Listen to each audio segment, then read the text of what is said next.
engaging, deep, controversial. In the room, we have C.T. Muga, researcher, academic, seasoned political observer, a fountain of wisdom in these politically uncertain times. Ndu Okoh, Nigerian by birth, Kenyan by choice, communications expert, Pan-Africanist, a truth seeker and believer in people power, and Eric Latiff, agent provocateur, the man in the chair, seasoned journalist, news hound, a man who believes in punching up, not down. This is the Situation Room, the only way to start your day. Hey, I'm adjusting the mic and it's just too noisy. What's up? 9 minutes after 6. The 29th day of June, 2002, Kenya's biggest conversation takes off. City Muga. Yes, Eric Latiff. How jambo? Mimi si jambo, baba, sijui wewe. Niko salama. Salmini. Nashukuru Mwenyezi Mungu. Alhamdulillah. Yes. Good. Yes. Why am I still panting? Why am I panting? Why are you panting? You're just breathing fast. Heavy breathing. Okay, so, Ndu. Sir? Good morning. Good morning. How you doing? Fine, thank you. Had a good day? I did. It's cold, Ndu. Have you felt it? Yeah, it's cold. It's nice. It's cold. My friend. Nabado. Nabajo? We're getting into July, so you know. Friday. So buckle up. Friday will be colder than today. It's likely. We're likely to see 10-degree weather for a couple of weeks in July, so, you know, buckle up. Let me tell you, you guys are saying at you it's cold here in Nairobi. It's not. I was in Rironi, Limuru, on a Thursday and Friday. Nice, huh? What It's when nice. you breathe and you can write your name in the mist in the middle of the air. Punishment. You know, it gets to 3 p.m., the temperature drops. It's dark. Like from 19 to Kedo 14, like that. And that's just 14 degrees. And that's 3 p.m. Yeah. Imagine 3 a.m. Now 3 a.m. And is you're a probably security around guard 10. in a tea farm in Yeah. Tigoni. So they'll wake up the following morning and find you frozen to death. Wow. Yeah, I mean, that level of cold. And It's actually, but you know, the thing is, guys, that's not actually freezing weather. It's 14 degrees, 10 degrees. It's still, you know. 3 a.m. is No, wait. 3 a.m. No, is no, sub hold 10. it, hold No, it. it's not. Sub 10. Who- 3 who- a.m. Okay, sub 10 probably. I is thought you were sub saying 10. sub-zero. In Who Kenya, said it that is is sub-10? freezing. Freezing is Okay, zero. the people who decide these things. It's what is that? Zero is freezing. Yeah, according to whom? These are those people who say if you pour water on high, if it was 80 degrees, it's not boiling water. So, where? Nani? Sir? Where they have winter, they can tell those jokes. Here.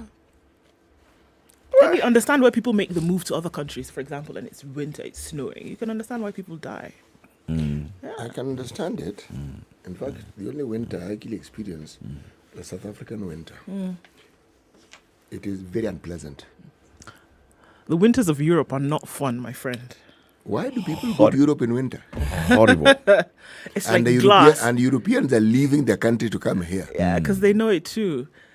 The Scandinavian countries who only see sun 4 times a year. I mean, 4 months in a year. Sun. So an African like me can only live there for 4 months. Imagine. You wouldn't see the sun.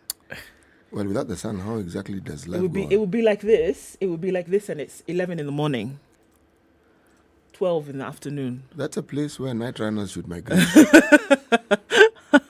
They would be able to do really well. Tell them to come. There's a long, and you can just, No Tell them to limits. come. I mean, time limitations. That's why they come here. You know? Tell them to come. They'll enjoy it here. Welcome to Kenya's biggest conversation. So, the conversation that we're going to have today, we're seeing all this conversation about zoning by Azimio party members, right? Some parties are saying no. Some parties are saying this is the only way we're going to guarantee a victory for an Azimio party. Now, in Nairobi, there's already outcry because the party honchos have been meeting and they've been deciding which particular candidate from which party should be the only one that is contesting. Let me tell you, my friend, One man is suffering again. His name is Bahati. Bahati Tena. Hana Bahati. Remember the whole issue about the Jubilee nomination certificate? Yes. Then he finally ended up getting the nomination certificate to vie for the Mathare constituency. Now again, he's being told, Mathare is an ODM zone, so we're only going to have an ODM candidate under Azimio. He's like, now what are you talking about? So he'll be here with us at 8 o'clock to tell us what they're talking about. At 9 o'clock, let's look at the campaign promises that are being made left, right, and center by the 4 presidential candidates and various gubernatorial candidates. Herman Manyora, a political analyst, will be with us from 9 a.m. to 10 a.m. for that conversation. Let's look at COVID-19. All right, numbers. let's look at global numbers. With COVID, we're looking at 550 million now. Getting close to, what comes after 500 million? A billion. 501. No, I mean, 500 million, 900, then it's a billion, right? Yeah, Yes. okay. So 500 million cases of COVID around the world so far. And unfortunately, 6.3 million deaths, if we're looking at that toll, over the last 2 years. 526 million people have made recoveries from COVID. We're looking at a time where in Kenya, 439 people tested positive for COVID over the last 24 hours. And this was from a sample size of 3,937, gives Kenya positivity rate of 11.2%. So we've been just, hanging around that 9 to 12% positivity rate over the last couple of weeks. Again, it still remains, as of the 27th, a total of 18.7 million vaccines had been administered across the country, and there are still about 9 million vaccines available for uptake by population. All right, it seems that Magoha, who's sitting in a desk, is in the hot seat, and Professor Magoha is on the spot for paying its officials at the head office 10.2 million shillings a day in subsistence allowance to monitor the distribution of desks. Remember you were... Stop. This is it's still related to This COVID. is not the total, or was each individual no. receiving that amount? No, sorry. It was the total. Oh, okay. That would have been really fun, right? Yeah. So this is COVID money, right? So Yeah. remember there was a time where these what are they called, these people who make furniture? Those ones. Carpenters. Thank you. So they were to make some desks, and we kept wondering, where are these desks, etc., etc. Yes. So this subsistence allowance was to do what? To monitor the distribution of desks in counties. They were not the ones making the desks. They were not the ones transporting the desks. They were not the ones carrying desks from one place to the other. They were monitoring the distribution, and they were being paid this 10.2 million shillings across counties. Despite having local officials on the ground, Auditor General Nancy Gathungu has questioned why staff from headquarters were paid these hefty allowances to monitor the distribution of desks, even though the State Department has offices around counties and the local staff would have been used at minimal or no cost.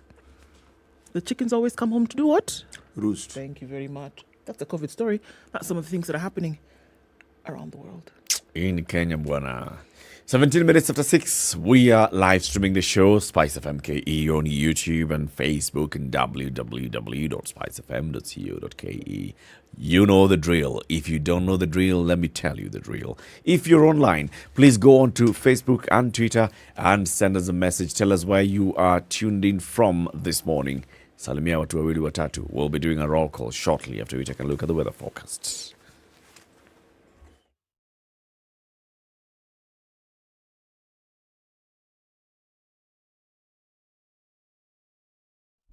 Classic soul, R&B, smooth jazz, neo soul, and nostalgic ballads. Make some noise. You're listening to Spice FM.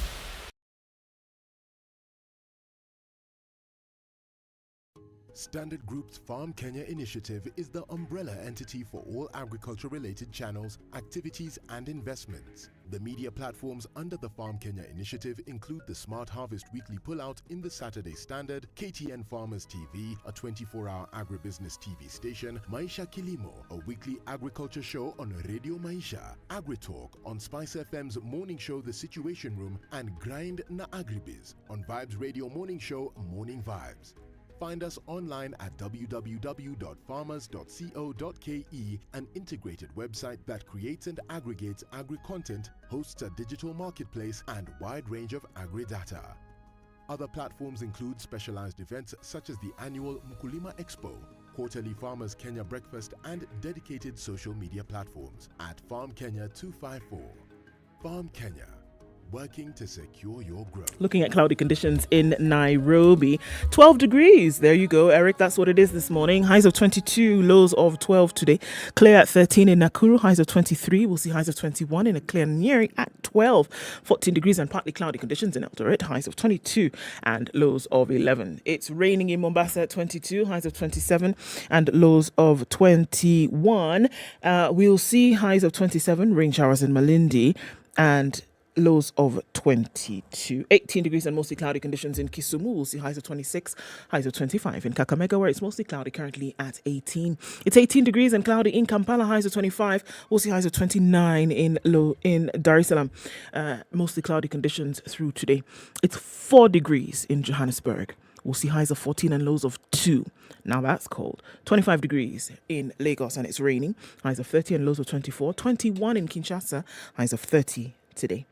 All right, out into Beijing. It's going into afternoon Wednesday. It's raining at 25. We'll see highs of 28. It's cloudy in Paris at 13. We'll see highs of 27. 15 degrees in London. Cloudy. Highs of 22 and lows of 13. And it's 22 Tuesday night in New York. We'll see highs of 26 and lows of 18.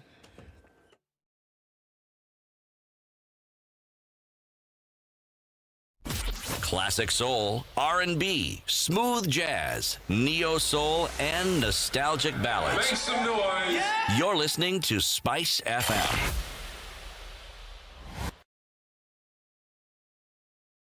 Mature, intelligent talk every morning. Spice up yourself.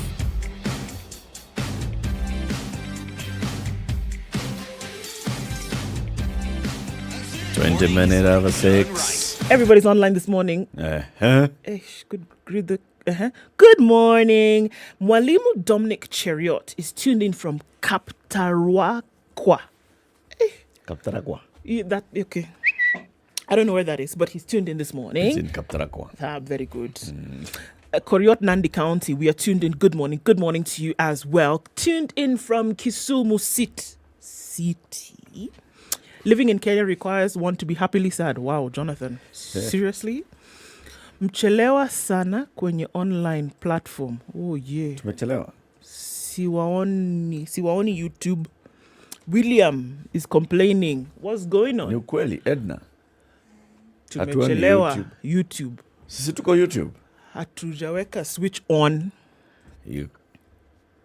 Iko on. Lakini net iko down.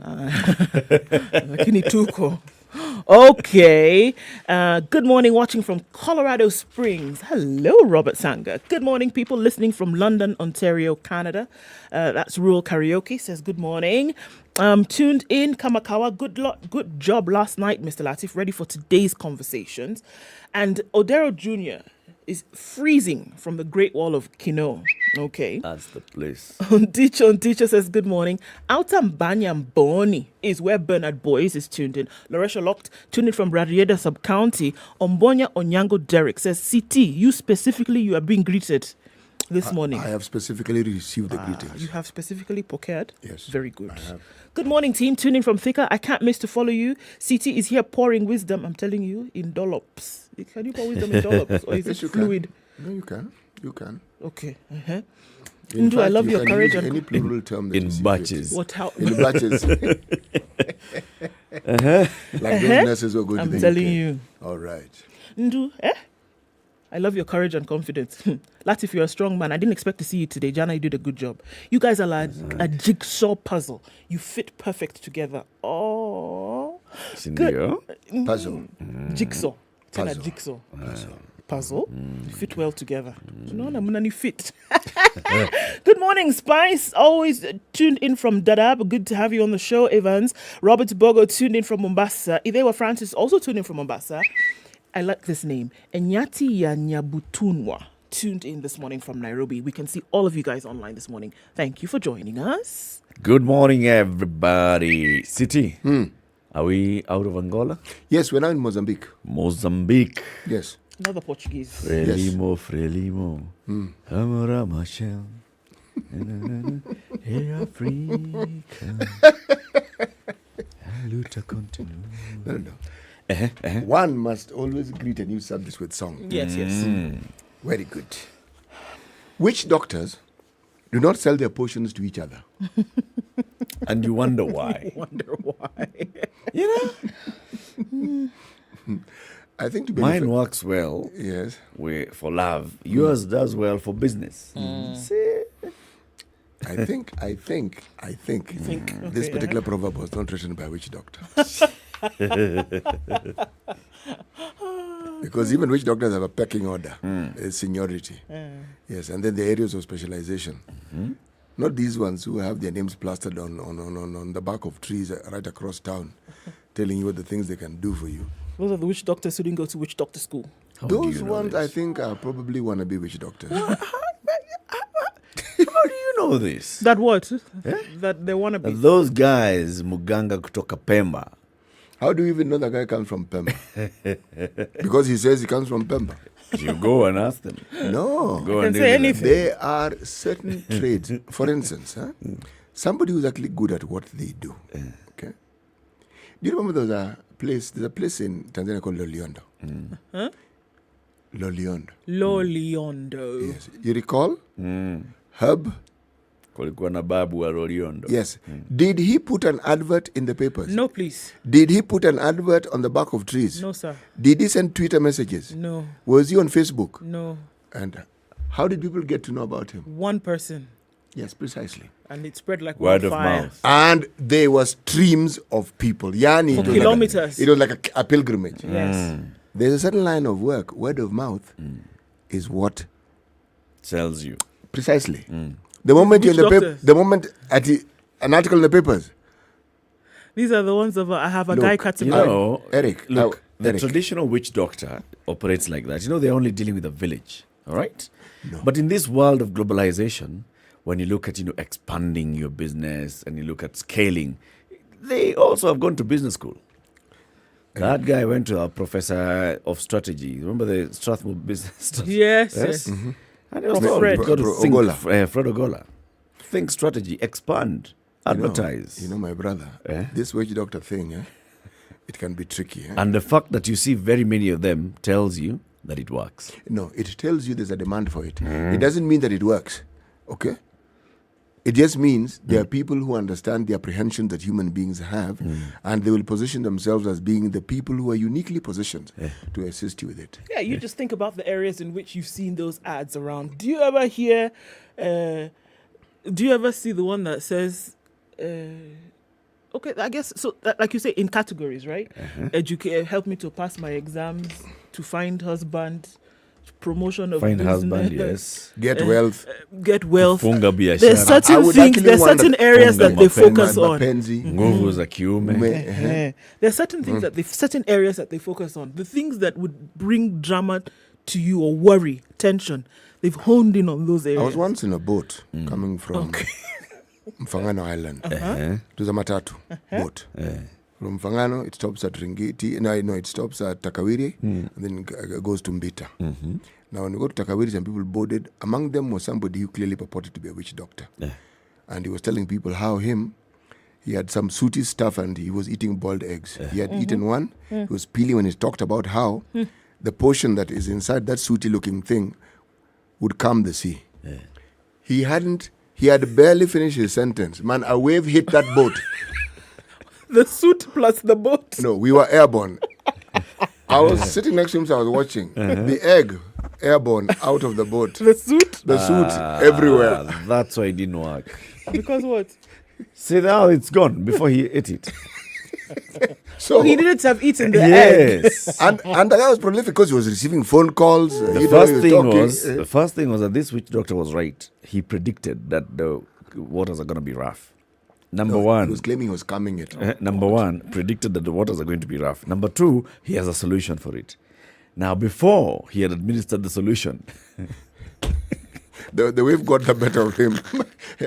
all the people who are surrounded, and you know, the crowd was gathering, and people who are beginning 50 bob, 100 bob, yes, that he can do this stuff. Oh, Yes, he was conducting There was business in the subscription. boat. Yes, I was watching all this. subscription. People took off, guy. When that boat landed, okay? Those that had paid, were they No, safe? they didn't want their money. What safe? I mean, we're all safe, yes, but at around 2 o'clock going to 3, the waters are rough. Anyone who understands would not have dared to speak about calming the waters at that point in time. And that's why people want to travel before you get to that time. Yes. Anyway, so witch doctors don't sell their do potions. not sell their to potions one to each another. other. Yeah. They sell them to unsuspecting citizens. Unsuspecting boat riders.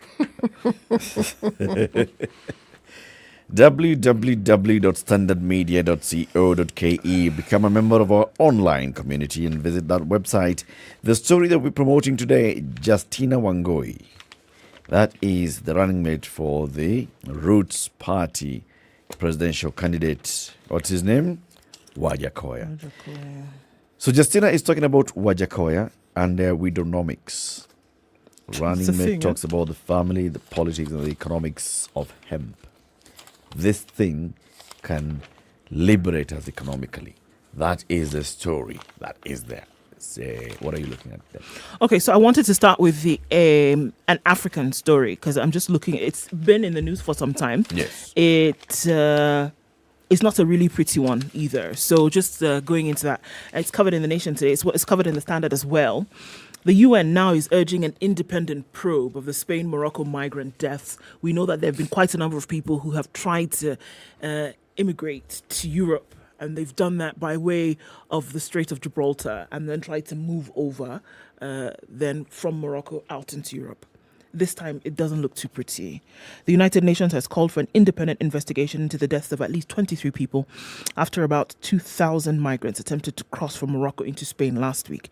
The UN Rights Office voiced alarm at the deaths and dozens of injuries when migrants tried to storm the heavily fortified border between the Moroccan region of Nador and the Spanish enclave of Melilla on Friday. We call on the two countries to ensure an effective and independent investigation as a first step towards establishing the circumstances of the death and injuries, according to the spokeswoman Ravina Shamdasani. She told reporters in Geneva Tuesday.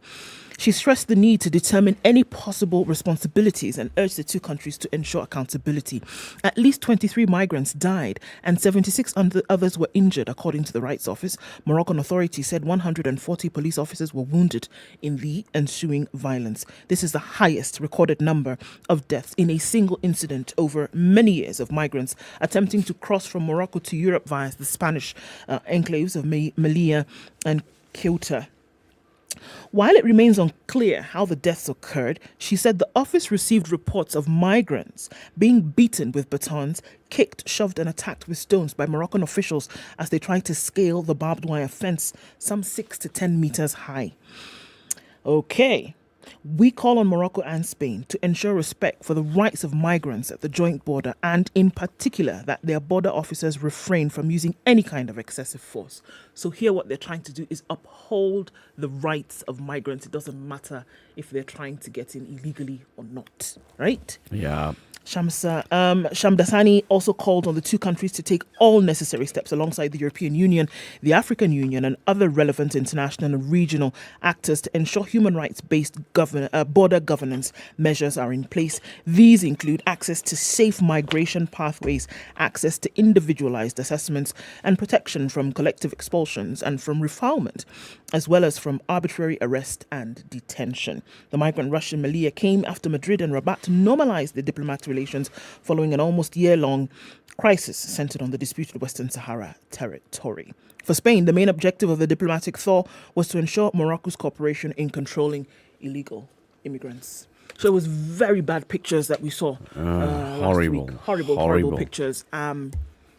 Like we said, this is not the first time. We've been looking at this immigration or immigrant thing You see the for mistreatment very many along years. the North African coastline. I mean, from all those countries, Morocco, Tunisia, Libya, Many where there's West no African government, and you countries as just see how they're being treated as they try to cross over into Europe. And the whole thing here is the countries in Europe are completely quiet. They just sit back and they're like, these are illegal immigrants. We understand. We know very well. Once they cross into Spain, the next they'll be landing on our shores and into our country. And it's like they quietly support what Spain does. Spain, you are the one who's supposed to repel them, make sure they don't cross over to us. So they will never raise a finger against Spain and what Spain does. Even this thing that the UN is calling on Spain to then claim responsibility, jokes. They will never do it. They will never say, yes, well, we realized that it was a bad move on our part. Never. They will never do it. Or even institute proper measures and say, okay, so this is the plan. If immigrants land at Spain, this is how they shall be processed. We don't see that. What we're seeing is, we're used to immigrants coming from Africa and from Asia and from the Middle East, but we're not used to immigrants coming from Europe, like Ukraine. It's annoying.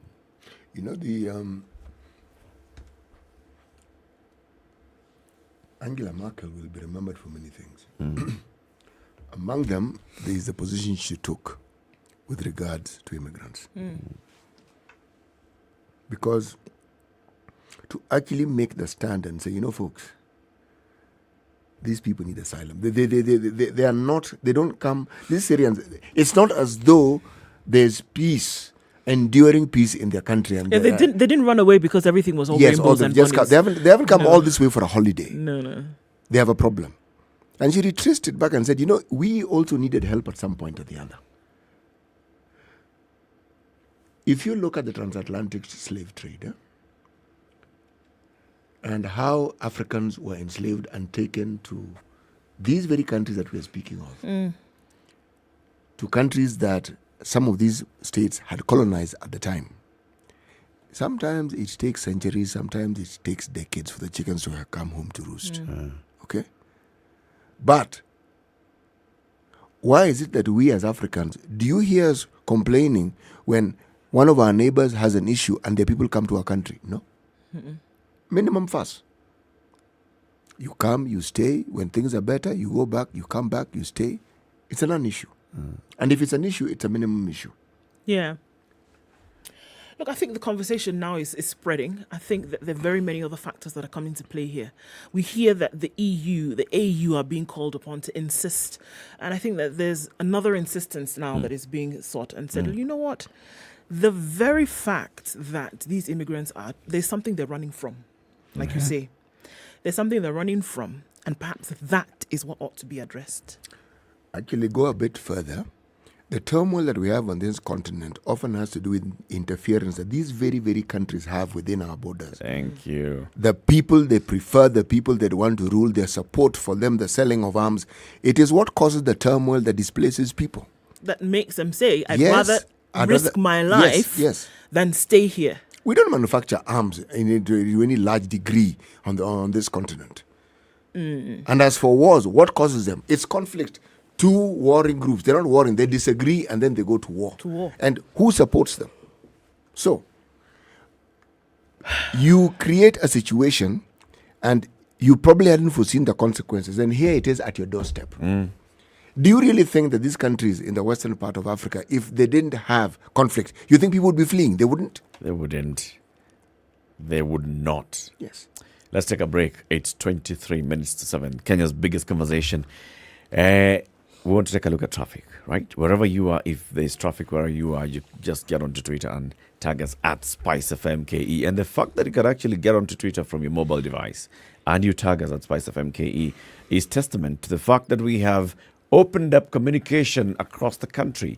Yes, about 96.7% of Kenyans have access to 3G and 4G internet connectivity. Thanks, in part, in a great part, to the work of the Communications Authority of Kenya that regulates this, licensing the telcos and regulating their operations, and then using the Universal Access Fund to make sure that there is connectivity across the country. It's a good thing and it's a big thing. The Communications Authority of Kenya.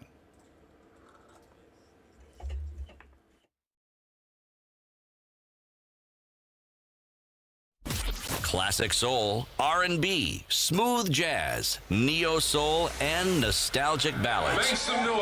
Yeah. You're listening to Spice FM.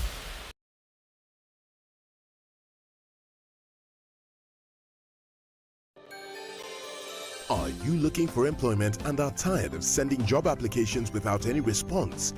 Gone with no response? Tarmacking is now a thing of the past thanks to Skiza. Dial star 811 star 1 star 21 hash and subscribe to a ringback tune that reflects your qualifications only for 1.5 bob a day. And your callers will know your credentials and send you opportunities they come across. Set the tone with Skiza. Something exciting is brewing.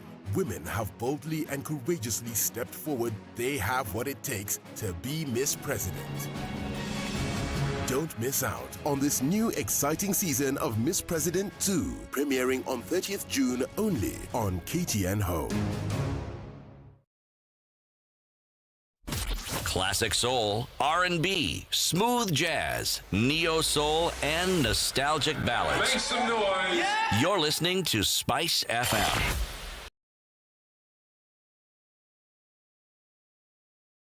Are you a recruiter looking for the ideal candidate? What if we told you there's an easier, faster, and unbiased way to hire? Forget all the time wasting and costly hiring mistakes and instead focus on reviewing the best suited candidates from the start. Sounds good, right? We offer you a seamless recruitment portal and access to our thousands of job seeker profiles to suit your hiring needs. In just a few clicks, you will be able to select the best candidates ranked by real data. Sign up today by visiting jobs.digga.co.ke and start your journey to efficient and effective hiring. Africa is rapidly growing, and Merck Foundation is raising awareness about different social and health issues through fashion and art with purpose. Our Africa TV show on KTN Home will talk. All right, building up in most parts of the city at a few minutes to 7 o'clock. Looks like the Thika Superhighway is what is taking most of that hit this morning, moving really slowly into Nairobi, and we're seeing that just past the Utali Drift. Beyond that, it's not really an issue. Kiambu Road looks good now. It looks like it's going to take an hour or so for things to pick up. So now is the time, guys. If you've not left, leave now. If you're thinking about it, you have a few minutes to continue thinking about it, and then you need to get on the road, because in about an hour or so, things are going to be no go. All right. So most parts of the city look pretty good coming out of Westlands. That's all right. James Gishuru, as you then connect with Wayaki Way, free and clear. Langata Road doesn't look too bad at all. Looks really great on the eastern side of things, going towards North Airport Road, out towards Outer Ring. Even Jogo Road this morning is just spitting up traffic. Nothing like the great outpouring of, traffic that we see normally. So let's keep an eye on things. But for now, that's what it looks like. Get on now if you're planning on going anywhere without a hold up. Then let's talk on Twitter, SpiceFM KE.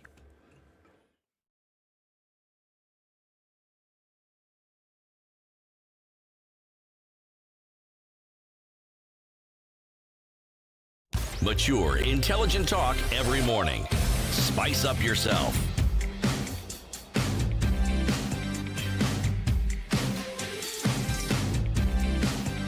Mornings done right. 94.4 All right, Spice it is FM, 20 Nairobi. minutes. To what? To 7. Let me tell you a story of a couple. Mm-hmm. The couple is a British man called Paul James Savage and a woman called Mona Hussein Duale. Are we together so far? Yes. So the couple meets in 2003. The man was working in the country for an NGO, international NGO. Because of the love that he had for the woman, Savage agreed to convert to Islam, after which they solemnized their marriage before a Qadhi in November 2003 under Islamic marriage law. However, their marriage broke down in April 2008 after Savage changed his religion from Islam and petitioned the High Court for a divorce, which was granted in May 2009. Yep. Yep. Became Muslim, did not want unmuslim. Became Muslim, got divorced. married. Okay. They fell apart. He returned to his original religion. Went to the High Court and said, I'm a Christian. I want to be granted divorce. Okay. Not going back to Qadhi and those. In 2005, when they were still married, they had agreed to purchase a property in Kilimani which had 2 maisonettes at a cost of 30.5 million shillings. They decided that the main maisonette would serve as their matrimonial home and the smaller one would be given to their relatives. Savage says since he did not have a Kenyan account, he had instructed his employer to pay his salary through Ms. Duale's account from which they pulled together the money to purchase the property. Now, after their divorce was granted, Duale went to court and argued that she should get half of the property that they owned together, which was acquired during a period when they were married. However, Court of Appeal judges Daniel Musinga, Mohamed Wasame, and Asika Mahandia ruled that marriage does not guarantee one equal share of property. They said the woman and the man should get a share depending on what they contributed towards acquiring the assets. Joint acquisition of property cannot be equated to equal ownership. That is a legal fallacy which is not supported by evidence. The correct position is that the properties should be divided based on the contribution of each party once their marriage is dissolved. They made the decision and they said this is going to be shared. Savage gets 70% of the family wealth. Ms. Duale gets 30%, which is equivalent to her contribution towards purchasing the properties. This is interesting because if previous cases serve as precedent, Justice Teresia Matheka a few months ago ruled on a particular case where she said that the spouse who sat at home taking care of the children then should have had access to half the property because she was also contributing to this whole family life. One spouse who went out, the other spouse who stayed home, still taking care of everything, then should have half of it.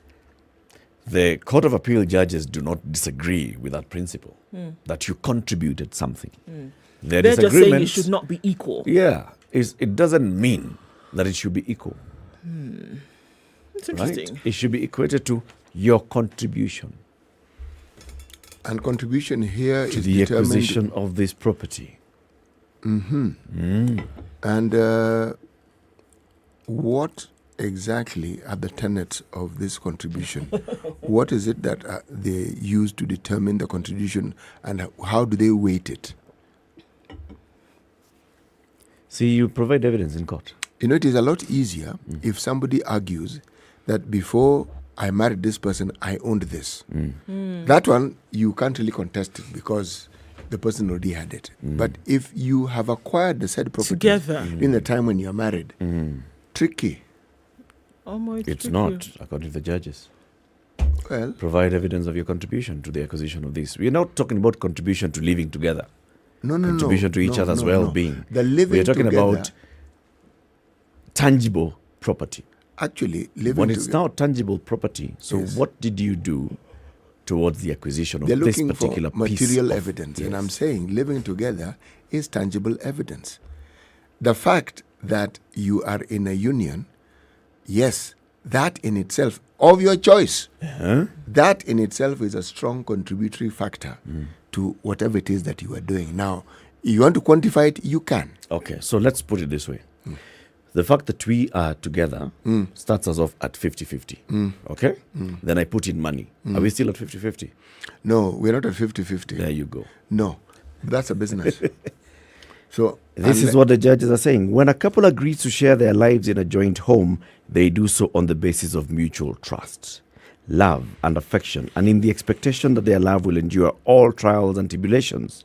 But when the unexpected happens and they separate, it is only just that each gets what they contributed. yes, that is what they said. And this is what I am saying. I love it. Wewe umelete love and affection, sawa. No. Mimi nimelete love and affection, sawa. Tuko draw, si ndio? Mimi nimeweka 10 million.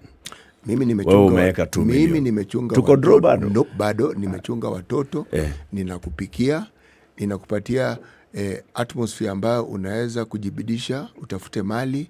That is serious contribution. Si ndio hiyo? In the absence of that state of mind that provided you with some As you were peace, doing, and that's my argument, as you were doing those things, I was also contributing to everything else as well. Precisely. So, we're still at 50-50. What's going on here? I was contributing now to your ability to do all those things. I was giving you the peace of mind to be able to stay at home, to be able to provide for the family, to be able to nurture our family. Yes. I was giving you the love and affection. Yes. Same way you were giving me the love and affection. Yes. Precisely. That's why it's 50-50. You just described it very well. 50-50. Then I've put in money. Yes, that's your contribution. I continue to support you. Nimejaliza 50 yangu pia. Hey. What are you looking at, City? Hey, man, there's an interesting article today. Hey, very, very interesting. Right. Now, let me start with one. Remember, we had this very lengthy discussion, and we still keep having it, about our workers, our citizens who went to the Middle East, and among the things that they are enduring is untold suffering, okay? Yes. Now, our Labour Cabinet Secretary, Mr. Simon Chelugui, in Mombasa, yesterday mentioned that the Kenya government is going to spend Kenyan shillings 70 million. 70 what? Millions. Yes, to build safe houses in Saudi. Okay. The idea is, if you're a Kenyan working in Saudi and you have a problem, it will be known. This is a place you can go. It's a safe harbor, a place you can actually go. Now, in addition to that, what they are now saying, that all private recruiting agents have to register with the National Employment Authority, NEA, which means previously they were not all registered. Why? Anyway. No. That is a question. It's a perfect question, Yeah. and it's worthy. It's not a real requirement. No, it is not. No. They may not have been required to register with the NEA because NEA was established just a couple of years ago, but they were required to register with the government. Yes, they were. Yeah. And to state their business. Okay? Yes. Okay? Now, he was speaking in Mombasa during the launch of the National Job Fair. And he said his office will work together with the Ministry of Interior and other stakeholders to ensure that compliance in job placements abroad. Now I'm going to quote government speak. This is what he said. We will enforce that requirement that all private recruiters register with the NEA be allowed to recruit any Kenyan to work abroad. As a quick measure to save those suffering abroad, and more so in Saudi Arabia, we shall open safe homes to protect those being mistreated. We plan for their repatriation. I'm not going to hold my breath. No, go ahead. It's so sad. Eh? What on earth is this guy talking about? Absolutely. It's I'm so sorry, sad. but there's It's- really nothing in terms We of shall. resolving. By the What is this guy time talking they about? finish putting, I think only 70 million shillings for how many safe houses? They didn't mention the Just number. mention amount, then yes. 70 million shillings to And build. then and then insist build on safe registration houses. of folks when they get into Have the you country. heard of anything Stop it. so lame? Like, look, this announcement is in no way commensurate to the disaster that's happening. It's on this other continuing side. to happen. It's in no way. Why do they want to build houses? It's not even, I'm sorry. And you don't even have a proper registration system where you know that Kenyans are going into these countries. You don't know who's there. You don't know how long you've been there. You don't know what they're going to do. And then you're saying you're building houses. So then, look, every effort must be lauded. But this, I'm sorry to say, for the things that we have seen, Kenyans are crossing and then coming back in boxes. Kenyans are coming back with some horror stories about the things that have happened to them. And this And is the this solution. is the solution to that. Oh, by the way, he highlighted that. He said in the last 2 years, we have registered 96 cases of Kenyans who have died while working, but we want to end it now. Okay. Does this give you the impression that this gentleman has a handle on what They are he's not serious. No. It doesn't Is inspire this? It's not confidence. inspiring in the least. Yeah, it doesn't inspire confidence. I think we ought to see more and more urgent. Infinitely more. I mean, what is so difficult about ensuring you know each and every Kenyan who is working abroad and where it is they're working? And even How difficult is it? The reason the National Employment Authority was established was for those things, for it to be able to manage even how we are dealing with employment. Now, look, we are sending nurses to the UK. NEA, is it involved? Is it not? We know very many migrant workers are leaving Kenya to go and live and work in other countries. Does NEA know? Does it not? All these things. You know, So we have an embassy of the Philippines here. Yes. They should just call the And tell Filipino me, office. how do you guys Please do just this? tell us how you do it, so we don't have to apply any kind of thought. Just tell us how you did Just it. borrow We it. just borrow and do the same thing. We don't have to Do. think. We don't have to be creative. We don't. No. They don't want to do it. Ah, bah. This is not something that is beyond the scope of Kenyans. They don't want to do You it. start having to ask questions then about the importance that's placed on the value of life. And I'm not even just talking about life and death. I'm talking about then living your habitude then that is one that has dignity, protection. Who considers those things? It doesn't matter whether you live within the borders of Kenya and this- or you as a Kenyan now going out to live somewhere else. And this Kenyan position where you talk at problems. You have a serious issue and then platitudes. Oh, we will do this. Oh, and then we will do this. And then after that, we will do this. For heaven's sake. No, this is too serious an issue to deal with it with kiddie gloves like this. No way. No. This isn't even kiddie gloves. This is what in psychology they call avoidance. Yeah. Meaning, you have a serious issue that you need to deal with, and you offer some placebo solution. Yeah. Something which actually can't work. Can't work. Yes. Okay. The United Nations is warning on the dangers of marijuana use. Ahem, ahem. It's covered on page 3 today. Legalizing bang speeds drug impact. According to a report, legalization of cannabis in some countries appears to have accelerated daily use and related health impacts, according to the United Nations Office on Drugs and Crime, UNODC. And they've said this in a report that was released Monday. The World Drug Report 2022 further says that many countries in Africa and South and Central America have the largest proportion of people on treatment for drug use effects, especially cannabis use disorders. Around 284 million people aged between 15 and 64 used drugs worldwide in 2020, a 26% increase over the previous decade. Young people are using more drugs, with use levels today in many countries higher than with the previous generation. In Africa and Latin America, people under 35 represent the majority of people being treated for drug use disorders. It notes that most people in drug rehabilitation throughout Africa and South and Central America are primarily being treated for cannabis abuse, while those in Eastern and Southeastern Europe and Central Asia most often require help for the misuse of opioids. Currently, 64 countries have provisions in their national legislation allowing medical use of cannabinoid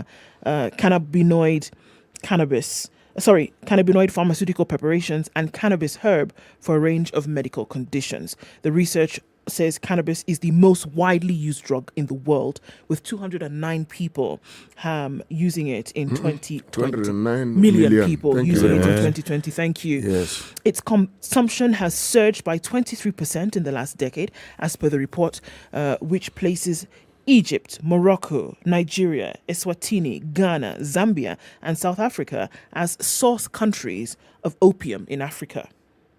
It says that opium production... Eswatini was formerly Swaziland. right. Yes. It says that opium production worldwide grew 7% between 2020 and 2021 to 7,930 tons, predominantly due to an increase in production in Afghanistan.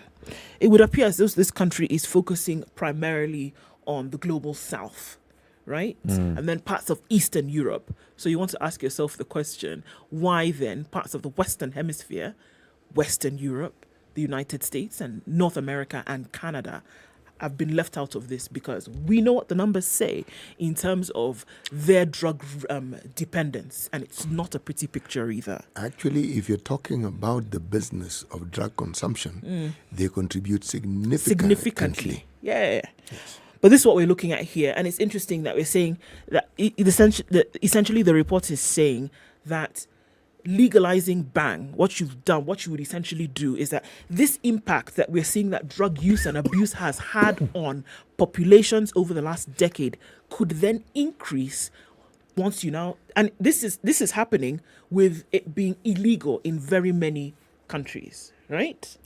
Now, imagine if you were to What legalize part of it. bang are we is talking what they're about? saying. No, not, so I told you about this cannabinoid pharmaceutical preparations and the cannabis herb. Those parts are being used for medicine. Right. Now, the other part that we talk about that is being used for drug use which is now cannabis on its own, is now what people are abusing and becoming addicted to. You get it? That I get. Okay. I get that one. Is that one you're saying? That one I get.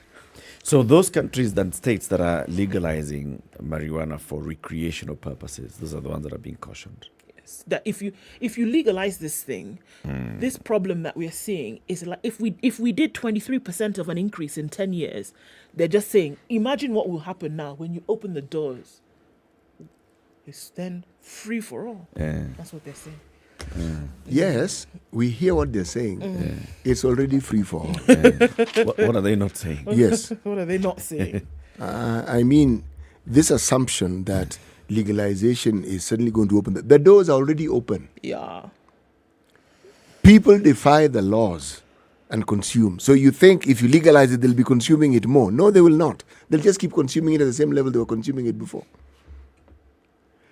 There is no police force in the world that has the capacity to police each and every individual who wants to smoke cannabis. It is not possible. Unless you want to place every policeman for every household. Okay. Good morning. This is the Situation Room. It's Kenya's biggest conversation. We are here until 10 a.m. broadcasting on SpiceFM and also live streaming the show on YouTube and Facebook. www.spicefm.co.ke is our website. We appreciate all the comments that come in on our social media handles. We're also on Instagram, SpiceFMKE. We are also on Twitter. Our handle is SpiceFMKE. We are across all the social media platforms. We're even on TikTok. SpiceFM. Is it _KE? One of those. Keep it here for more conversations coming up in the next hour. Very good morning to you. It's 7 o'clock.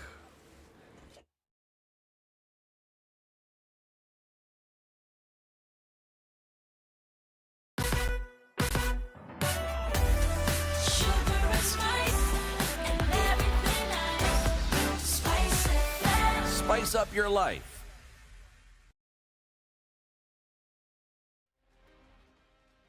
The latest news from around the world. 94.4 Spice FM. Good morning, this is Newswire Dennis Iseto. Azimio of One Kenya Coalition Party found Airline Binders defended its 6,000 monthly social protection program and promises to implement if elected president in the August election. Odinga dismissed perception that the program is unrealistic, insisting that it will address the challenges facing those living below the poverty line. The ODM leader explained that the agenda is not a pilot program in Kenya, saying it has been implemented across the world and even in Africa. We are talking about a social protection program, and it's not being introduced in this country only in the world. It is something that exists in other countries. And what we're talking about is a number of Kenyans who live below the poverty line. These figures are taken from the Bureau of Statistics, and they have already been profiled. About 2,000 families, say 4 people per family. Then you're talking about 8 million people. On the cost of living and how they will address it, Raila says that the cost of living has gone up due to factors beyond government control, specifically the poor harvest and the war in Ukraine, he says, is a major contributor to inflation globally. I see some people who are really trying to divert attention of the public, playing populist politics with the cost of living. But the facts are that, one, I think you had like a crop. You did not harvest to be able to satisfy the demands, the needs of the country. Secondly, there have been other events which have taken place in other parts of the world, which themselves are major contributory factors to the rise in cost of living, not only in Kenya, but around the world. But you can actually make some adjustments when you, for example, cut down on certain expenditures and then focus on feeding the people, making it much more bearable for the local person in the country. His running mate Martha Karua gave an assurance that an Azimio government will lower the cost of living for Kenyans within 100 days, maintaining that it has been tried before and it worked. Kwa sasa tuelewe, Azimio haiko kwa serikali. Jubilee ambayo iko kwa serikali ni chama moja baina ya vyama 26 za muungano wa Azimio. Lakini ni kweli iko uhusiano mzuri kati ya kinara wangu na rais aliyeko. Kwa hivyo wananchi waelewe, hatuwezi kama Azimio kuamua ni vipi, lakini tukichukua mamlaka na Mungu atusaidie na wananchi tuchukue, tumepeana ahadi ya kwamba kwa siku 100 za kwanza gharama ya maisha itateremshwa, na ziko njia kadhaa za kufanya hivyo na kinara wangu ashaelezea, na hii si mara ya kwanza gharama ya maisha imejaribiwa kuletwa chini na serikali. Wakati tulikuwa kwa serikali ya Rais Kibaki tukiwa na kinara wangu, serikali ilijaribu kuleta gharama ya maisha chini na kutafuta mbinu za kupatia wenye viwanda vya kusiaga unga mahindi kwa bei nafuu, ndivyo unga ishuke. Ziko njia kadhaa za kufanya hivyo na tumepeana hiyo ahadi. Meanwhile, the government has moved to address the rising cost of maize flour by scrapping all charges and levies imposed on maize imported to the country. Agriculture Cabinet Secretary Peter Muga announced that he had suspended all levies on imports for maize as well as those brought in animal feed products, effective for 3 months, effective 1st of July. Muga noted that the move now opens the way for over 200 trucks carrying maize from Malawi, Tanzania and Zambia, which was stuck at the border of Kenya and Tanzania awaiting entry. Muga said the government made the decision after wide consultation with key stakeholders, especially amid the acute maize shortage in the country, which has resulted in increased prices of Kenya's staple food. Currently, a 2 kg packet of maize flour retails at between 200 and 240 shillings.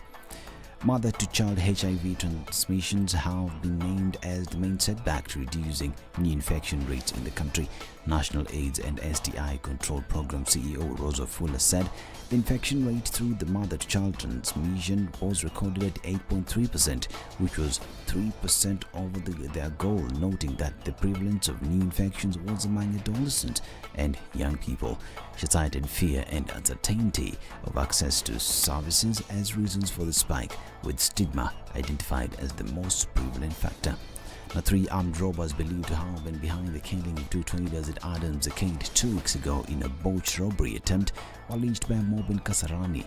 Confirming the deaths, Kilimani Police Commander Andrew Mbogo said the 3 notorious thugs who were on police radar were cornered after they attacked an M-Pesa operator in Marurui area where they had stolen 900,000 shillings before escaping on a motorbike. This is Newswire. I'm Dennis Aseto. Good morning.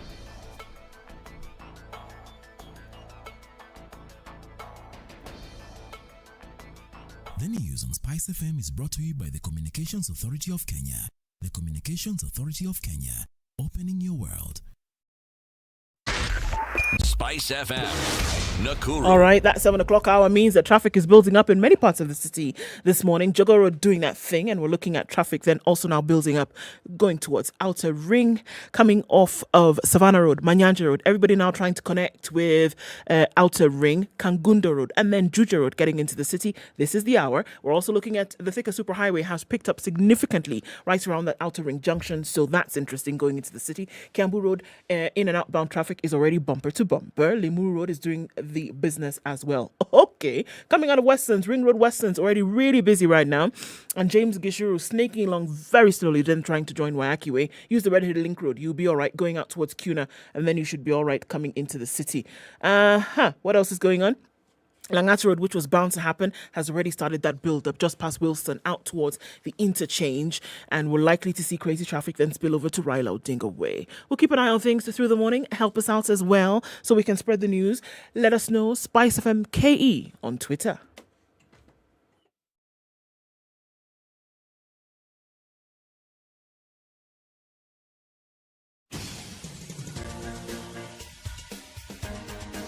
This is The Situation Room, the home of hard-hitting political commentary and penetrating insights about the state of the nation. This is a talk radio experience like no other. The Situation Room, a place for hard truths, debates, and elevated conversations. The Situation Room, witty, political, engaging, deep, controversial. In the room, we have C.T. Muga, researcher, academic, seasoned political observer, a fountain of wisdom in these politically uncertain times. Ndu Okoh, Nigerian by birth, Kenyan by choice, communications expert, Pan-Africanist, a truth seeker and believer in people power, and Eric Latiff, agent provocateur, the man in the chair, seasoned journalist, news hound, a man who believes in punching up, not down. 8 This after is the 7. Situation Room. Good morning and welcome The to only Wednesday. way If you're just joining us, this is the second hour of Kenya's biggest conversation, The Situation Room. We're here until 10 o'clock. CT Muga has a proverb from Mozambique. I do. I most certainly do. Bless you. Which doctors do not sell their potions to each other? Which doctors do not sell their potions to each other? Yeah, it could be a play on words. Which ones actually don't? Which ones actually do? Which doctors do not sell Which their potions? doctors Yeah, sell- which doctors? Which ones? do not sell potions to each other? I don't know. Well, you know, it's like, do they have a union of sorts? Say, But well, in this modern time, do they have a WhatsApp group? Consultation. help me with your recipe. Yes, I've run out of Nini. lizard's tails. Is that what the proverb is talking about? But I was thinking, is that what it's referring No. to? Or is it saying No. Muganga Hajigangi? Like Essentially, yes, that's what a it's witch saying. doctor does not seek the services of another witch doctor. You know, yes. Like you can't. Because your own black magic is very strong now. Why should you seek from somebody else? That's one way of looking at it. Or if you want to have a meal, you can't drink porridge with porridge. Okay, you can't drink porridge with ugali. That happens all the time, Bana. What do you mean? Well, but I think you get my You point. should be able to. You can. It's not that you cannot. You can, but It's not proper. it's an Oddity. unlikely. Well, yeah, it is precisely. Yeah. It's an unlikely combo. Yeah. Okay. It's like rice and ogbono soup in Nigeria. If you know, you know. You don't eat rice and ogbono soup. The soup thing, I understand. Who is Obono? Ogbono is an ingredient. African mango. I'll tell you. Ati? Ogbono soup. Ogbono soup. You don't eat rice and ogbono soup together. So, what do you eat Obono soup with? Pounded yam, fufu, eba. Okay. Tuwo. Pounded yam is one thing. With rice. Fufu is another thing. No. Rice is also another thing. So you're saying, what you don't eat rice with obono You can't soup? eat rice with ogbono soup. So Just you like eat one rice witch will with not. pounded yam? You won't go to a witch's house and find the witch in the company of another witch. Abi? I'm going to start faulting this proverb. You see two witches sitting Yes, together you can see them. Consultation. over the cauldron of the boiling thing. Yes, Saying, yes. add Yes, some more, add yes, some yes. less. or Remember- reduce it. Caucusing. Remember, these fellows who focus on infinity also tend to have apprentices. Yes. That one. Yeah, Witch mentees. in making. Yes. Or warlock in making. Yeah. So, at some point, the in making will become complete, isn't it? Yes. The association isn't killed. They remain. There's a consultative. Look, the possibility is there, but we're saying it's an oddity. That's what we're saying. That it's an oddity. That it's unlikely to happen. It may happen, but it's an oddity for you to experience it. But you know, the truth of the matter is this. Most of us have never come across a witch doctor. At all. So we can be here speculating so until we the can just cows come speculate home. throughout and continuously, but we don't really know. As I said, I don't think witch doctors wrote this particular proverb. Actually, you don't even know how the witch looks like. I have a cousin who called me the other day. And said, what? I've become a witch? No, he was referring to another relative of ours, the wife of one of his father's brothers, as a witch. Oh. And he explained to me how that woman had actually sent a genie to haunt him. I'm more interested in your response. Okay. What did you say? So what was the story? This is an interesting one. I'm telling you. So The story was Genie sent. Genie sent. groundnut Genie shell. attacked him. In fact, he was How? just recovering. He couldn't walk. How did Genie attack him? His body. So he was sick for something like 2 weeks. And now, as he was talking to me, he was recovering. And he couldn't have been sick from anything else save the genie who came. No. That witch, according to him, is the one who sent that genie. Okay. Yes. Okay. But notwithstanding, is the alcohol that he consumes did not So he come into called this you. particular He called. What was he calling you? He's calling me because there's a problem at home. Which you can now So come what and do you want you to do? intervene. See, he wanted me to intervene. By So you're going to talk to the witch? See, by intervening.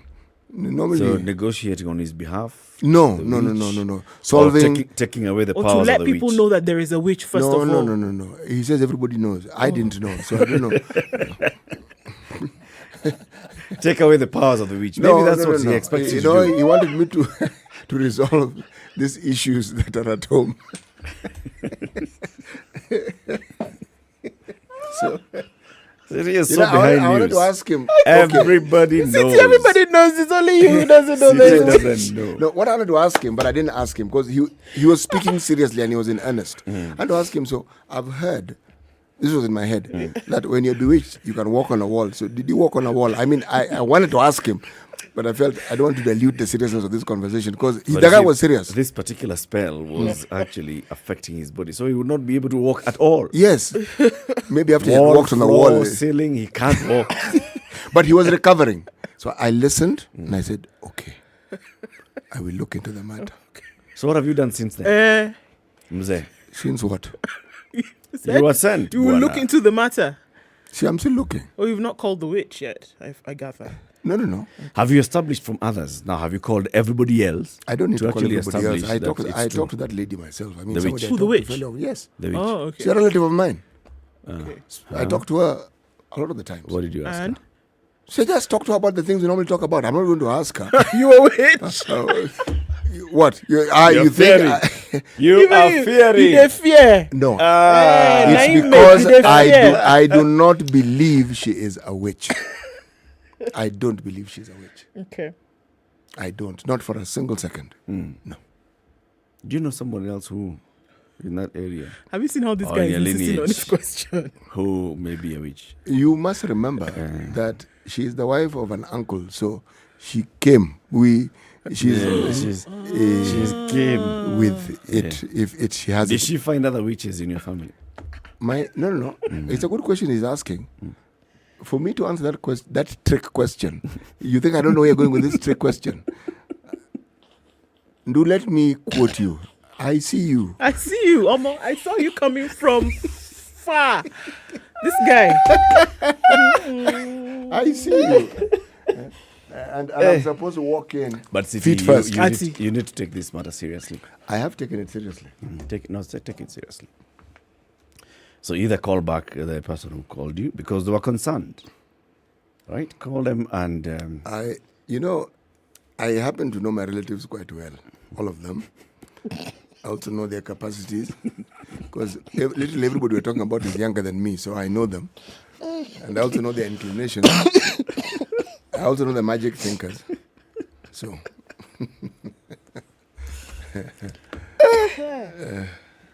okay.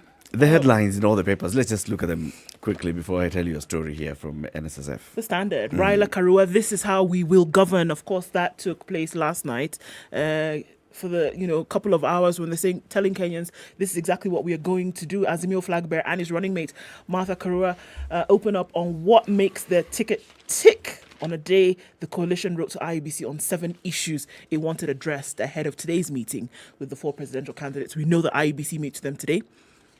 And we're also seeing Ruto's new path to power, charter deals. Kenya Kwanza banks on a new strategy of signing charters with interest groups to lock votes as the race for State House gets tighter. Another one, special report on August 9th, ills that may cost politicians their seats. Impact of the US ban on abortion is one international story that we'll look at. The Nation says state borrowing 2.5 billion shillings daily is being borrowed right now by Kenya, and 2.4 billion shillings is being used on a daily basis. It's an analysis by The Nation, and they're saying it's spending 2.4 billion every day on repayments since July last year and borrowing at a rate of 2.5 every day. This means that for every 1 shilling borrowed in the period under review, an equivalent of 0.92 or rather 92 cents was paid back to creditors. Treasury defies MPs and triples property tax, and the UN is calling for an investigation into the Malia massacre. Those are the things we're looking at in the headlines today. And Rebels rock boats is on the front page of The Nation as well. The fights within, fallouts over negotiated democracy, and neutering of weak candidates has exposed the soft underbellies of Azimio and Kenya Kwanza. When you look at zoning and other issues, that's the soft part that is there, ready, ripe, and open for attack. Okay. Business Daily. What's the headline, City? Business Daily, the headline is fairly interesting. Billionaire joins fight for spot pesa assets. The billionaire in question here is a businessman by the name of Paul Wanderi Ndungu. And it's being said that he wants a piece of betting firm's trademark website, short codes, and pay bill numbers. The businessman has gone to court seeking to join a case that will determine the fate of key assets of gaming firm Sport Pesa, not Sports Pesa, Sport Pesa, one sport, okay, including the trademark and web domains. Mr. Ndungu wants to be admitted to represent the interest of Pevans East Africa, in which he has a 17% stake that pioneered the sports gaming business in the country with the Sport Pesa brand. Right? Yes. The other side of this particular headline, there is another headline. Regulator probing Kakuzi finances. That is, the Capital Markets Authority has launched an investigation into Kakuzi over allegations of shifting profits abroad and corporate governance issues perpetrated by majority shareholder Camellia PLC. Okay? This thing of profit shifting one day should be addressed. It should be addressed, but it should also be made clear as to what the regulations stipulate. Yes. What you can do and what you can't do. No, and what the regulations should not stipulate. Precisely. That for the benefit now, of the country. That you actually, come into this country, you're operating a business, you make money in the country, and then you repatriate all your earnings? No. Sure. It doesn't work like that. No? No, it shouldn't work like that. Sure. There's an amount you can repatriate, we understand, but it can't be at all. Then again, weak shilling, bless you. Sorry. Bless you. Weak shilling hands expatriates 9% pay rise. The weakening shilling, we're being told, is benefiting expatriates and multinational firms, people who work for the UN and the like. Right. Those who are paid in what we call hard currency. Convertible currency, as though ours is not convertible. Now, of course it's convertible. You just need to go across to Tanzania and you see how convertible it is. Yes. However, the other convertible hard currencies, you're paid in dollars because the weak shilling, right? Your money, salary suddenly goes up. More shillings to the dollar. Yep. Okay. The National Social Security Fund, you know it? NSSF. Yes, NSSF is a very rich organization. It is. A couple of years ago, NSSF went into the city center and took one of the plots and decided they want to build a tall building, a 15th-floor building called Hazina Towers, Hazina Trade Center. But now they've been forced to pay a Chinese contractor 655.7 million shillings for stoppage of construction work at the Hazina Trade Center in Nairobi. That was 75% of the 871 million shillings that China Jiangxi, the contractor for the 15th-floor building, demanded from NSSF. A probe by the Auditor General for the financial year ended June 2020 shows. Payment for stoppage of works is one of the factors that Auditor General Nancy Gathungu noted risked pushing the project beyond its budgeted cost of about 4.1 billion shillings. Further review of the project's records indicated that the contractor filed compensation claims valued at 871 million shillings, citing idle time arising from work stoppages. However, no plausible explanations were provided by management for the stoppages, which resulted in ineffective use of public resources. Can you imagine? Because you've contracted me to put up this building, now whenever there's a delay, there's a stoppage, you'll still pay me. Because I've mobilized my materials, my machinery, my workforce on site.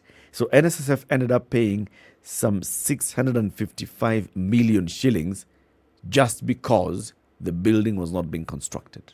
Stop it. You get it? Penny drops. Literally. You get it? Yeah. Building is under construction. You've hired a contractor. Yeah. Okay. Contractor mobilizes, contractor gets on site. Constructor starts building, putting up the building. Then things here, things there. Oh. The construction does not continue. You pay the contractor. Because of the delays, delays occasioned by you. So you pay the contractor. So NSSF has paid 655 million shillings. And when no work was being done. Yes, for stoppage. This one. This building is budgeted to cost 4 billion shillings. Now it's going to cost 655 million shillings more. Actually, it's going to cost a lot more. Yes.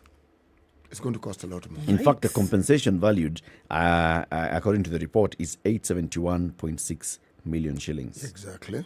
Much of the delay was due to a court injunction in 2014 by Nakumatt Supermarkets, then the anchor tenant in the building, which argued that the construction was keeping its customers away. Remember? That time, Nakumatt on ground floor. Construction is going on. People look at that construction and they're like, this is an unsafe Something site. can Why fall am on I your coming head, in? So people stop coming. Nakumatt goes to court and says, please ask this guy to stop building. I'm here. I'm a tenant. I'm paying him rent. Okay? The retailer lost the case and was ejected in 2017 after accruing rent arrears of 73 million shillings. Initially, the building was to be extended to 36 floors at a cost of 6.7 billion shillings, but this was scaled down to 15 floors, saving pensioners 2.6 billion shillings.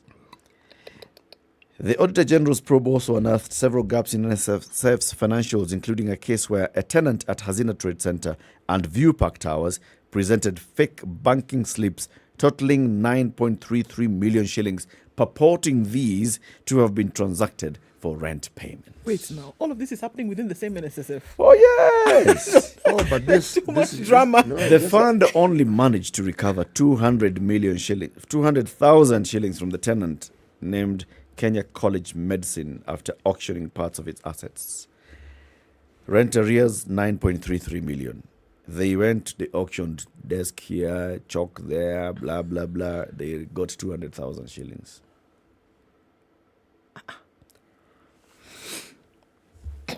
Can I continue? Please. Carry on. However, additional measures, if any, taken to recover the balance amounting to 9.12 million shillings were not disclosed, according to the Auditor General. NSSF is owed 770 million shillings in arrears for rent. 30.6 million is reported to have been collected by various property agents from the fund's tenants in Nairobi, at Bruce House, at Hazina Trade Center, at View Park Towers, and Nyayo Estate. However, the money was not remitted to the NSSF. Hazina Plaza, Polana, Mombasa, which had first been leased to Azania Hotels for use as a hotel and which closed in 2001 with rent arrears amounting 239 million shillings, continued to bleed in the period under review. Besides there being no word from management on recovery of the rent arrears from Azania Hotels, management was once again on the losing end after Techno Holdings Limited, which had leased the property for 10 years, defaulted on rent, amounting 23 million shillings. The fund sued for recovery of the amount and sought the authority of the court to cancel the tenancy, but the subtenants at the property demanded compensation for the expenditures, amounting 123 million shillings that they claim to have spent on refurbishments and renovations. Eventually, NSSF was allowed to eject the lessees and the subtenants, who removed the furniture and decor items that they claimed to own. Pesa tu. You have a building here, you don't collect rent. You have another building there, you don't collect rent. You have another building there, you don't collect rent. And, well, huku haya ya kijiri, 4 in 10 employees of NSSF are about to retire, exposing the state-run pension scheme to a major talent crisis.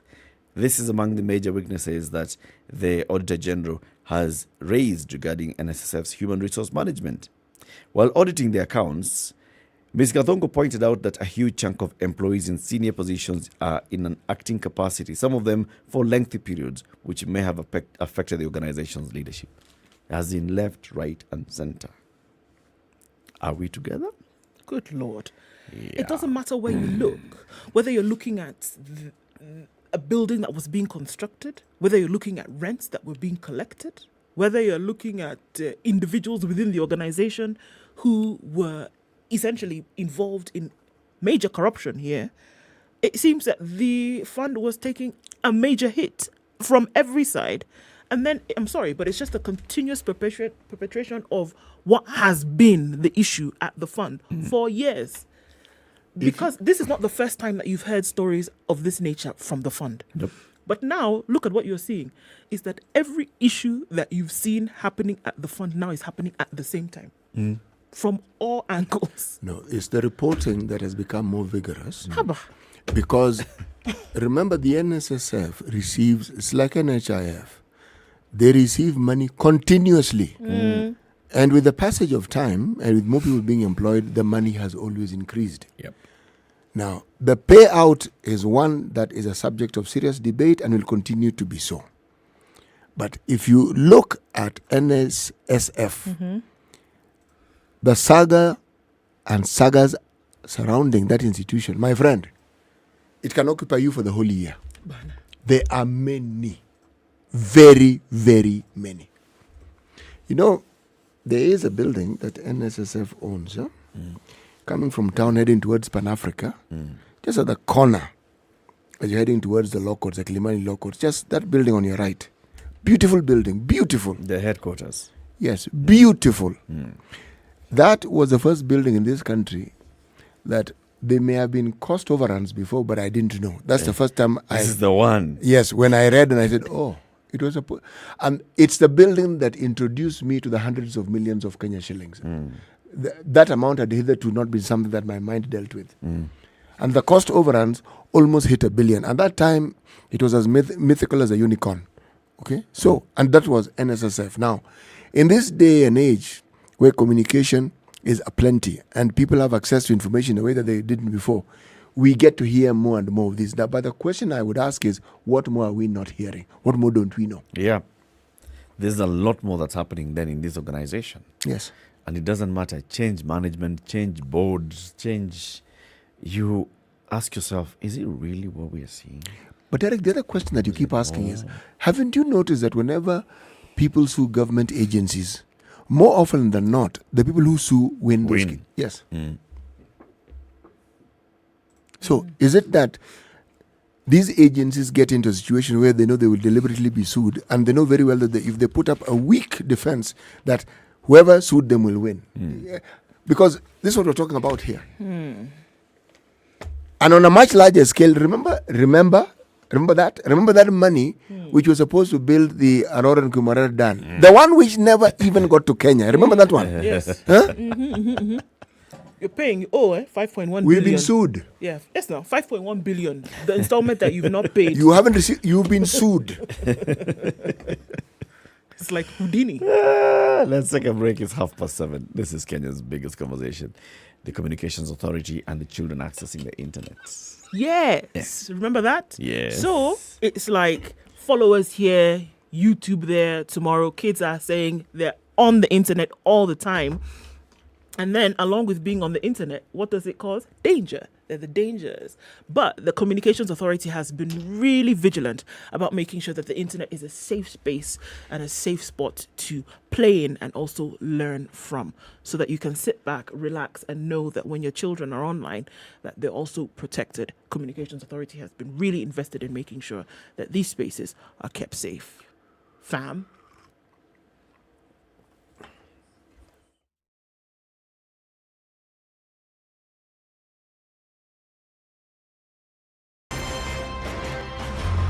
I like listening to you guys. You're the default radio station in my car in the morning. Even the children listen to you guys. I agree Parliament has failed this country. And I will say it again. We have not done what we should have done. We know in this country, the Kenya prison sector is one of the most underfunded sector. The way it is being done and the way we're calling it Huduma Number Them Msema Kweli is because all records will be there. You know, there are people who are now billionaires with no history as to how they got all these assets. Yes. Anything that the president does that is not in accord with the Constitution is an illegal act. He shouldn't be doing it and should be sitting here and trying to sort of guise it up. I totally believe live transmission of results and allowing Kenyans to be able to view all these results. I believe that it will be impossible to steal elections. The Situation Room, Kenya's biggest conversation. The sun is coming up in Nairobi. We'll see highs of 22 and lows of 10 today. Cloudy conditions at 13 in Nakuru, going to highs of 23. 21 will be the high in a partly cloudy Nyeri at 12. And 15 and sunny in Eldoret, going to highs of 22. It's 21 and a rainy morning in Mombasa, highs of 27. And we'll see highs of 27 as well in Malindi, where it's wet this morning. 18 degrees and clear conditions in Kisumu. We'll see highs of 26 and highs of 25 in Kakamega, where it's mostly cloudy at 18. It's 19 and sunny in Kampala, highs of 25. And we'll see highs of 29 in a mostly sunny Dar es Salaam, currently at 21. All right, looking into Johannesburg, slightly warmer now at 3 degrees, highs of 14 and lows of 2. And we're looking at mostly clear conditions at 25 in Lagos, 20 and clear in Kinshasa. We'll see highs of 30 and lows of 20.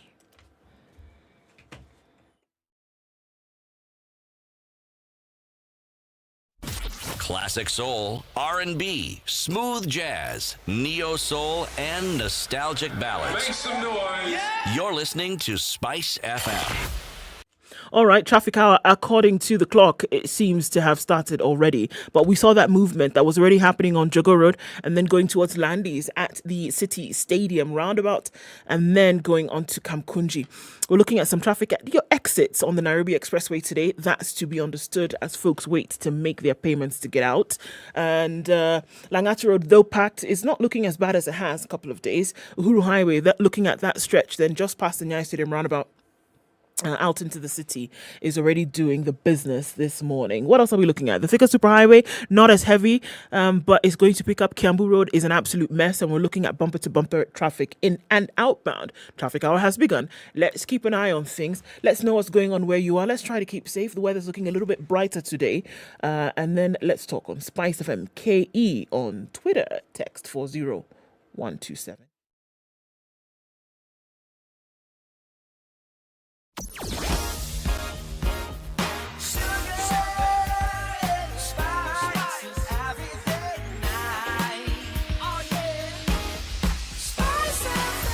Spice up your life.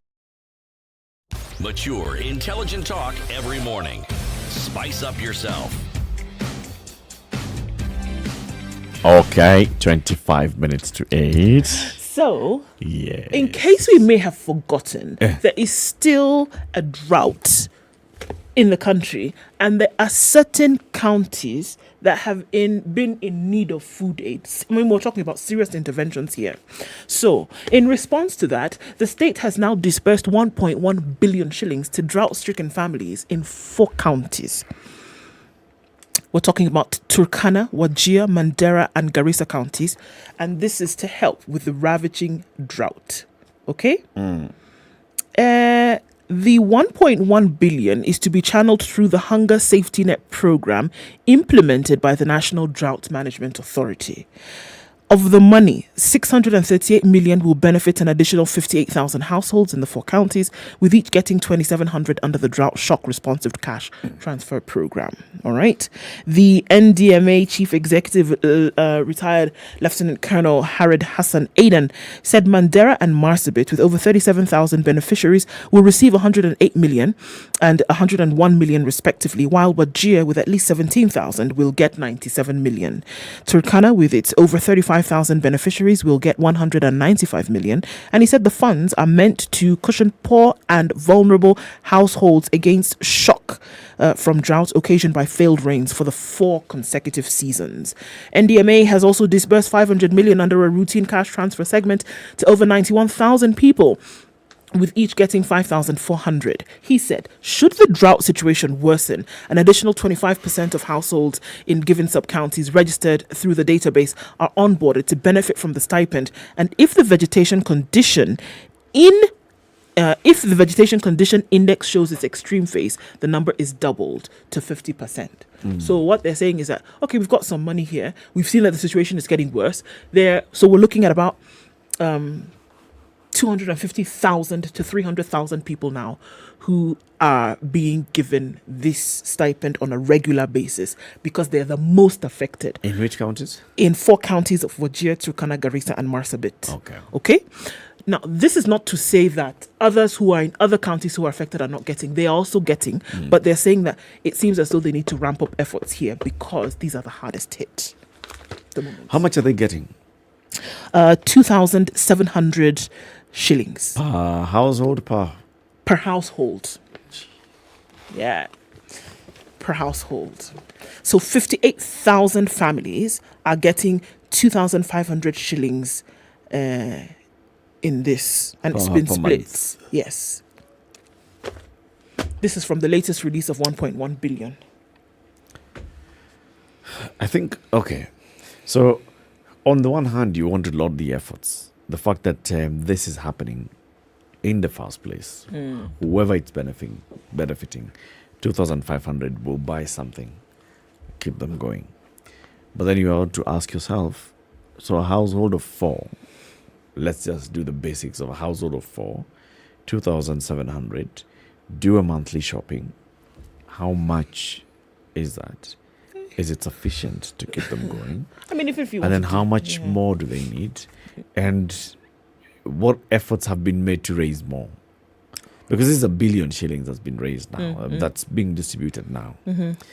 Since that time in late last year, when the president declared the ongoing drought a national disaster, a national emergency, how much money has the government been able to mobilize to address this?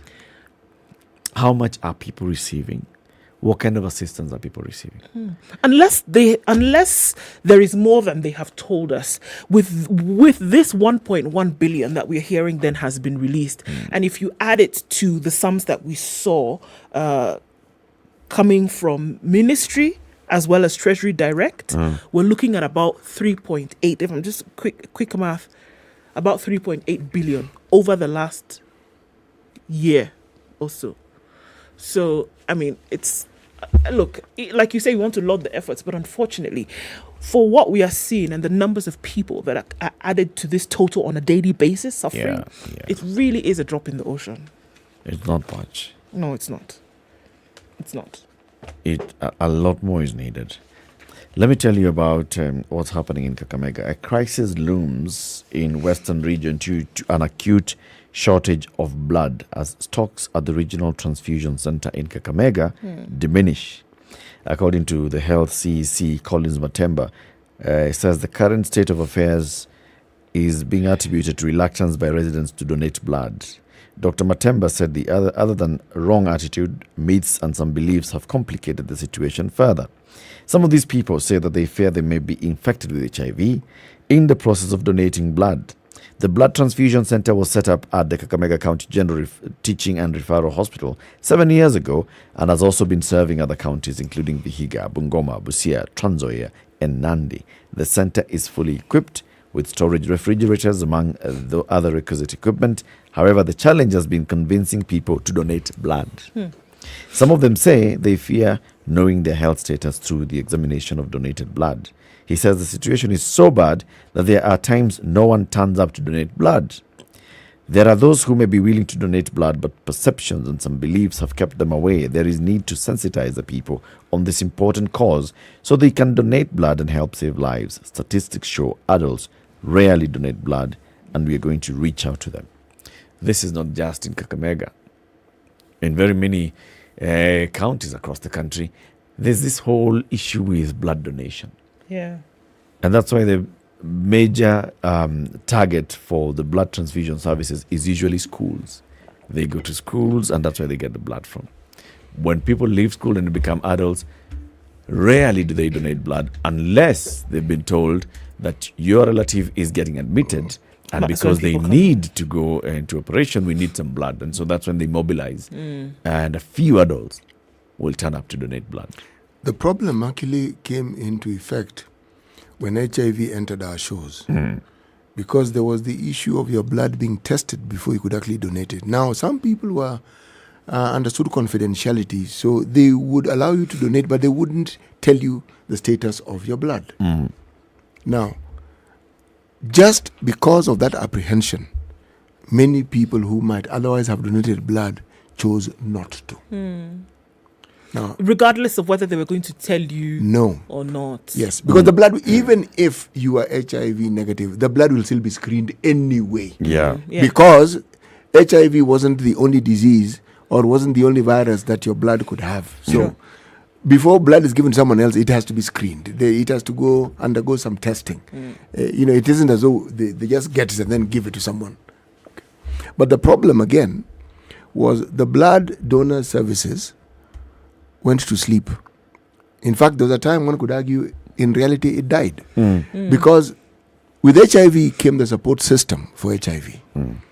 And among the units it supported was the blood donation services. So the government effort and services in that field went dormant because they knew it was donor funded. So donor funding comes to an end within a stipulated time, and they give you the timelines. The people in charge ignored it completely because suddenly when the funding was reduced and then done away with completely as they had been told, suddenly the people in charge were in shock. They hadn't budgeted for it. They hadn't done this. The things that they hadn't done are what took the front page of the discussion. So the management of the blood donor services in this country, again, also fell into the evil tidings of what? Of the business-minded nature of Kenyans. Selling blood, donating blood to be paid. The commercial element then muddied those waters even more comprehensively. So, if the blood donor services is to regain its lost glory, a great deal needs to be done. There's a lot of effort that needs to take place to continually sensitize people on the importance of blood transfusion services and donating blood. And the benefits of it. And the benefits, right? To you, even as a donor. Forget the blood going for somebody else. You. Wewe mwenyewe. You. Wewe mwenyewe. Yes. It's a big one. Then the headlines in the Star. Okay? Just when we thought it was safe to get out of the water, IEBC have waded into the thickest of it, and it clearly seems like it's shark infested. Headlines. Controversy rocks IEBC tech tender. Question. Commission awards lucrative satellite contract to one of the highest bidders. The story is contained on page 4 and 5 of the Star. Now, there's a multi-million shilling contract, okay, in the center of the presidential results transmission, and has hit a protest that the electoral agency settled on one of the highest bidders. The tender for the supply and delivery of the Kenya Integrated Electoral Management System, KIMS, okay, network was divided into lots. The main telecommunication firms are battling for the first lot that deals with transmission of results in the area of 3G and 4G networks. Battling for it now when we have less than 2 months to go. Amazing, this country. Amazing. The second lot concerns satellite services that will uphold the results electronically in the areas with no phone network. The IEBC, however, has reportedly not awarded the satellite tender to the lowest bidder. The decision could expose the Commission to a new legal battle. So now? The question I would ask is, what do our procurement laws provide for? Are you obligated? Is the IEBC obligated to award the tender to the lowest bidder? I think not. Probably the one who is going to meet the requirements higher than what the cost would be. Yes, I think not. So, if we could clarify that and understand what the law says in this regard, then we will have a completely different discussion. And if we could also understand why it is that they have chosen this company is called Oster Tech. Okay? If they could give details as to why Oster Tech was chosen, as opposed to the others who had also made a bid for the same, then again, it would clarify. And not a statement that, so-and-so said this, this is what we think, they received their regret. What IEBC needs is this. What this particular tender offered was this. This one offered. It's clear because when you offer, you detail what it is that you're able to provide and how you're able to provide it. Yep. Within the contract, okay, there's a financial bid, there's the technical bid. Now, just give us the details in summary so that we know. So that we can understand why it is they chose the company that they chose. Yes, the politics aside. Lawlessness. Did I tell you about that? Tell us. Quickly. I'll take you to Homa Bay. The County Assembly of Homa Bay has been closed indefinitely following chaotic session on Monday afternoon. Closed the government. Assembly Clerk Faith Apuko closed the premises over insecurity and advised all workers to stay away. Due to lawlessness witnessed in the Assembly today and for security reasons, all staff of the Assembly are advised to stay away from the Assembly until the situation is normalized. The decision has thrown the House into a spin, with members playing the blame game over the violence. Chaos was sparked by differences between MCAs allied to Speaker Elizabeth Ayo and the clerk Faith Apuko. According to sources, the violence broke out after it emerged that one of the factions was planning to remove the clerk from office. The MCAs allied to the clerk objected the ouster, leading to a fist fight in the House. Outside the Assembly, youth allied to the two factions also clashed. Police from Homa Bay Police Station intervened to end the chaos. Apuko and Ayo were holed up in their offices until 6:30 p.m. on Monday. The clerk's letter on closure of the premises was copied to Homa Bay County Commissioner, County Police Commander, and the Assembly Service Board. Apuko was ousted by the MCAs last week, but she was reinstated by a court order. This is basically a battle between the clerk of the county assembly and the speaker of the county. And then they have factions. They have people inside the assembly, MCAs, who support either of them, and they have people outside the assembly who they have mobilized to support. Why would you get to that point where you're just a clerk of the county assembly and you even have goons or supporters from the public? What is it? They come in and fight, and then the resolution is to shut down the place. Yes. Has it sorted out the problem? 1, 2. But then it doesn't make sense that just then members of the county assembly are fighting each other without some kind of force. And then what is the issue? What is the real issue? She's told us we've been told that they fought. They came to blows. No, we cannot have that kind of thing happen. There was a bid. It started with a bid to oust the assembly clerk. All right? She was removed by MCAs. She went to court. She was reinstated by the court. Now, those that support her within the assembly and those that don't support her within the assembly, clearly those that don't support her are on the side of the speaker. So this is a battle between the speaker and the clerk. Yeah. Why is a speaker and a clerk fighting? Nah. Why? It's for control of something. What is this something that they control that they want to hold on to that much, that they even recruit supporters? It just reeks of corruption. It just tells you that there's some control of something, and usually it is money. There's a control of something. Something did not go right. Somebody felt shafted and said, you know what? Mano el mano, let's see how we can deal with this. Well, come and buy. There are those who could argue that this is their way of trying to resolve the unemployment problem among the youth.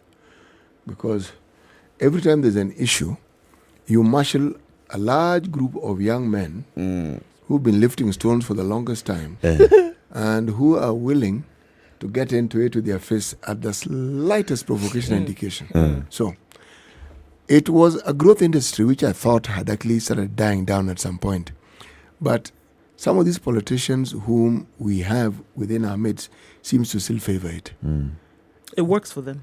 Well, yes, but it doesn't work for the young people because people get injured, people even die. People get damaged. There is no growth in this particular industry. The growth is if you're transferred into glory, as you say. And at that point, you've moved up, literally. Yes, and in that sense, you've gone to meet your maker. So you're not really... These earthly problems that the rest of us grapple with, you will be very far removed from. Someone is telling me, you're talking about Migori and Homa Bay, people fighting at the county assembly. Try Kisii. Yeesh. It's all over. You know, there are some assemblies where they ensured, even our own parliament, those seats, you can't move them. The best you can do is sit on them. because they are weapons. They used to be used as weapons. They It's can be slung weapons. across the room at Exactly, somebody. exactly. Yeah. But once you glue them and they're part and parcel of the earth, Find something else to toss at someone. the best you can do is a water bottle. Aye. So there's an analysis that has been done by the Standard today, and it's talking about the ills that may cost politicians seats soon after August elections, right? So the August 9th general election draws nearer. Politicians are using all tricks to emerge victorious. Given a chance, some will not leave anything to chance, even if it means rigging to avoid being in political cold for another 5 years. 2017, several politicians lost their seats as a result of electoral malpractice, from using their cronies as moles in the IEBC, faking academic credentials to be cleared for the contest, voter bribery, using wrong forms in filling results, failing. I mean, it goes on and on. So, it goes on to talk about the different things that folks had done that have been used.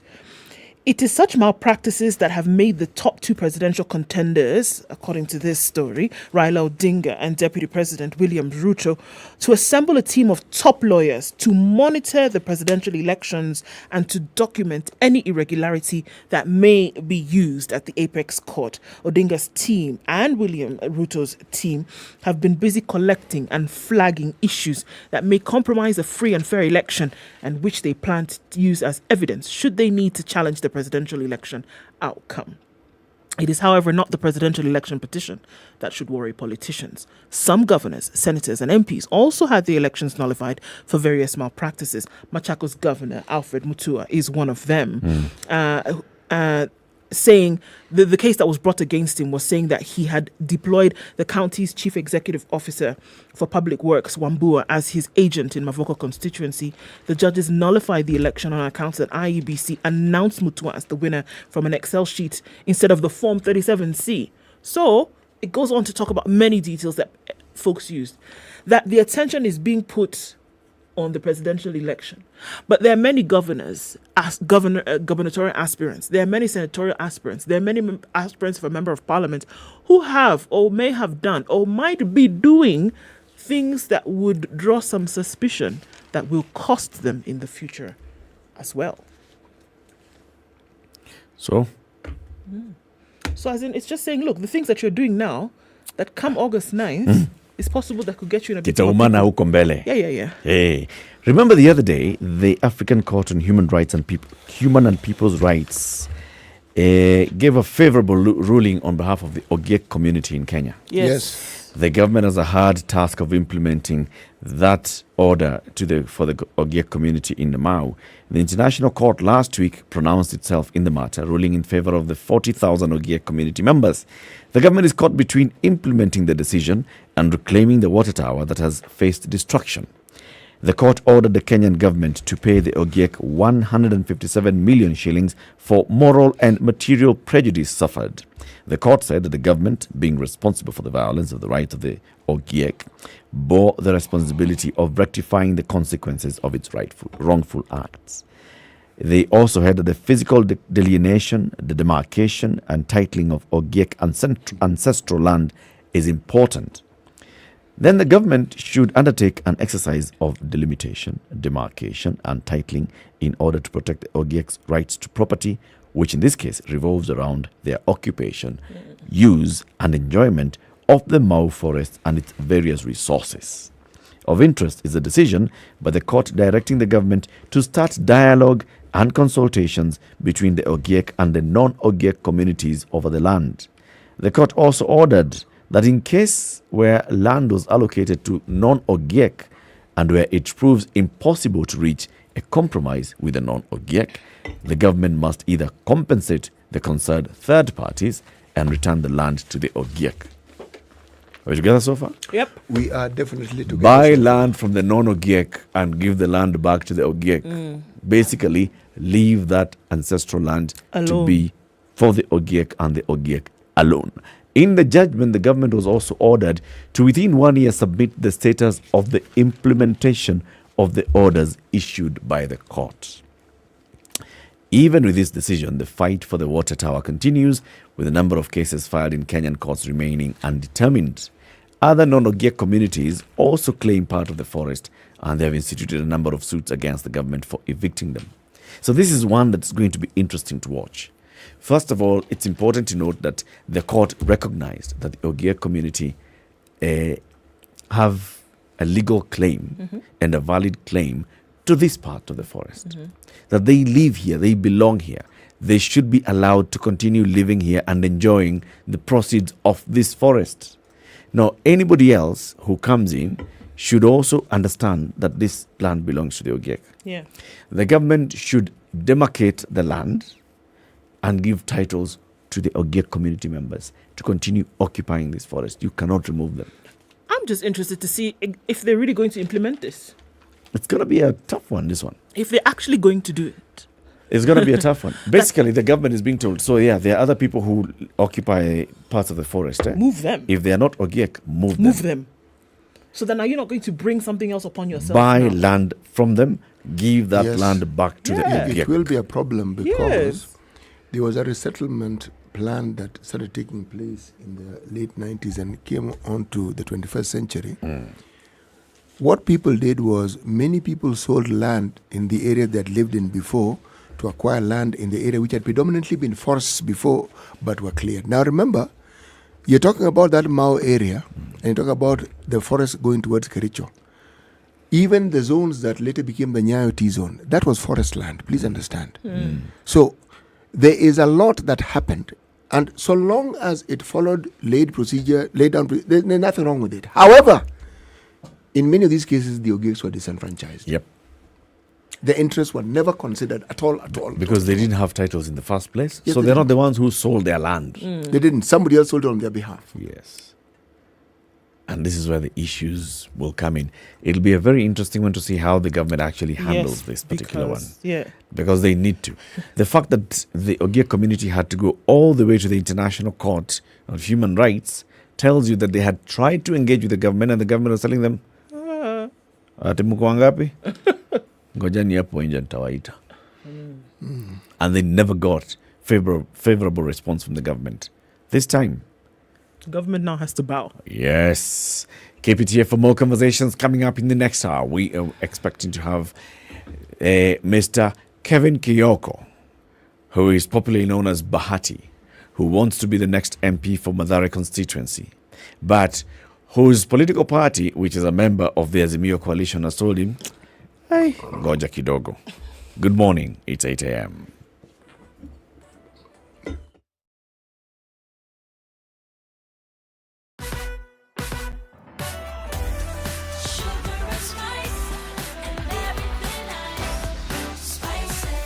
Spice up your life.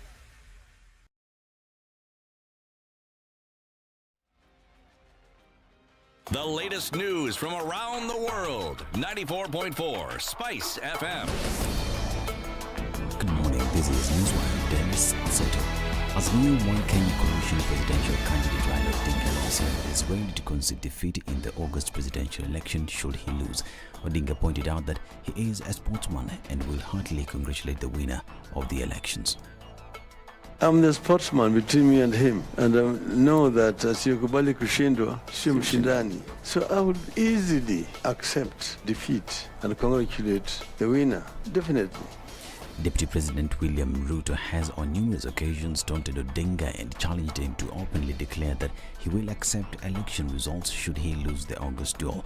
Meanwhile, Martha Karua has made it clear that her union with Odinga is not based on convenience, but because they both share the same values, insisting that having been on different sides previously does not mean enmity. We've come from the same background, from the trenches fighting for expanded democracy. That doesn't mean when you are on the same side, you must see everything 100% the same way. In 2005, we were on opposing sides of the constitutional, the banana orange. And 2007, we were again not together. But we came together in the National Accord, worked well. 2013, every person for themselves, and God for us all because we were both candidates. Shortly after that, 2014, we worked together. Now Kenya was friend of God. So we've worked together more than we've worked separately. We both come from from a social justice background. We both root for social justice. In fact, the manifesto, because I found it in the making when I was named, I would have easily said it was made for Kenya. We have more in common than separates us. Kenya Kwanza Deputy Presidential Candidate Rigathi Gachagua has escalated his war with the government, this time accusing it of being sluggish in the manner in which it handled past insecurity cases in the country. Gachagua has in particular singled out President Uhuru Kenyatta and Interior Cabinet Secretary Fred Matiang'i, whom he blamed of being negligent in their respective roles. While referencing the past Laikipia insecurity cases, Gachagua regretted that it was unfortunate innocent Kenyans lost their lives through insecurity, yet the head of state and Matiang'i failed to act promptly at the time when they were required to. And a petitioner, Dennis Wahome, has moved to court to block the gubernatorial bid of United Democratic Alliance candidate Johnson Sakaja in the August 9th general election.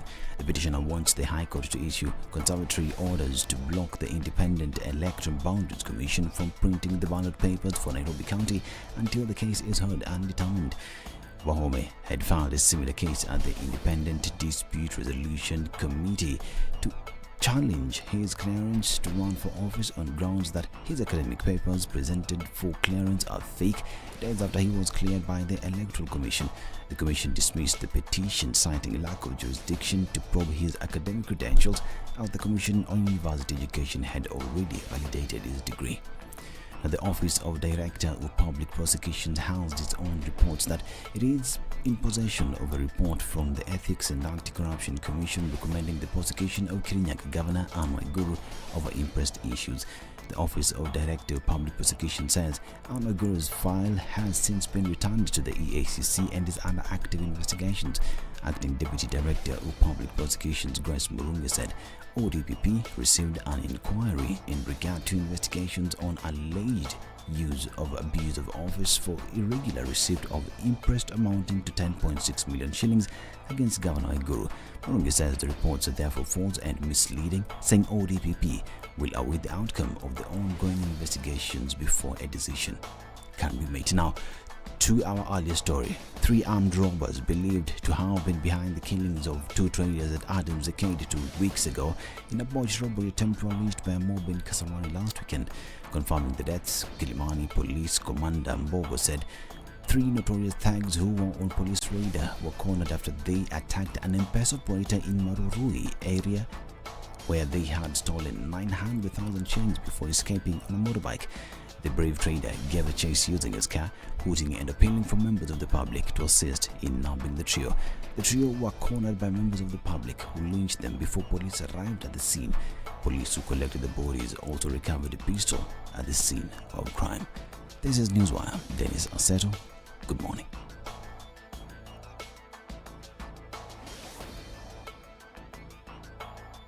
The news on SpiceFM is brought to you by the Communications Authority of Kenya. The Communications Authority of Kenya, opening your world. 102.5 Spice FM. Traffic at a few minutes after Kisumu. 8 o'clock.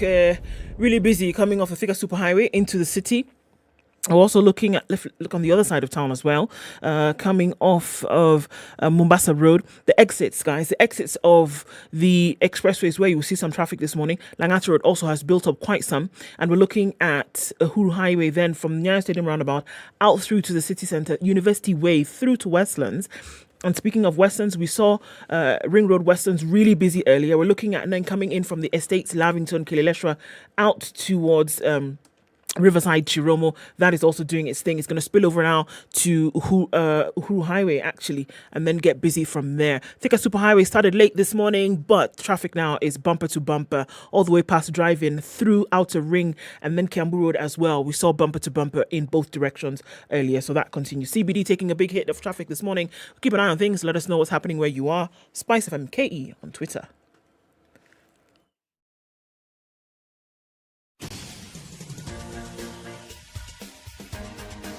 This is The Situation Room, the home of hard-hitting political commentary and penetrating insights about the state of the nation. This is a talk radio experience like no other. The Situation Room, a place for hard truths, debates, and elevated conversations. The Situation Room, witty, political, engaging, deep, controversial. In the room, we have CT Muga, researcher, academic, seasoned political observer, a fountain of wisdom in these politically uncertain times. Ndu Okoh, Nigerian by birth, Kenyan by choice, communications expert, Pan-Africanist, a truth seeker and believer in people power, and Eric Latiff, agent provocateur, the man in the chair, seasoned journalist, news hound, a man who believes in punching up, not down. This is the Situation Room, the only way to start 7 your minutes day. after 8. Good morning and welcome to the third hour of Kenya's biggest conversation. This is the Situation Room on SpiceFM, online and on KTN Home. We have a guest in the studio, Kevin Kioko, a.k.a. Bahati. Before we welcome him and introduce him to the show, let's hear the day's proverb from Mozambique. Yes. Which doctors do not sell their potions to each other? Is that a question? The question would be, do which doctors sell potions to each other? Oh, And I then thought you were asking. the response Which? would be... I thought you were asking, which doctors? But let me ask in Kiswahili. Which doctor? Mganga? Mchawi? Mrogi? Which one? It's interesting because a herbalist in traditional society is also referred to as a witch doctor, and it just was a practitioner of traditional medicine. Yep, which is a mganga. Yeah, okay, that's what it is in Kiswahili. Okay, voila. Mchawi is the one. It's the voodoo king. Yes. Okay. The remote control person. The remote control person. The one that sends your enemies to you in a groundnut shell. Okay. Mganga ni daktari.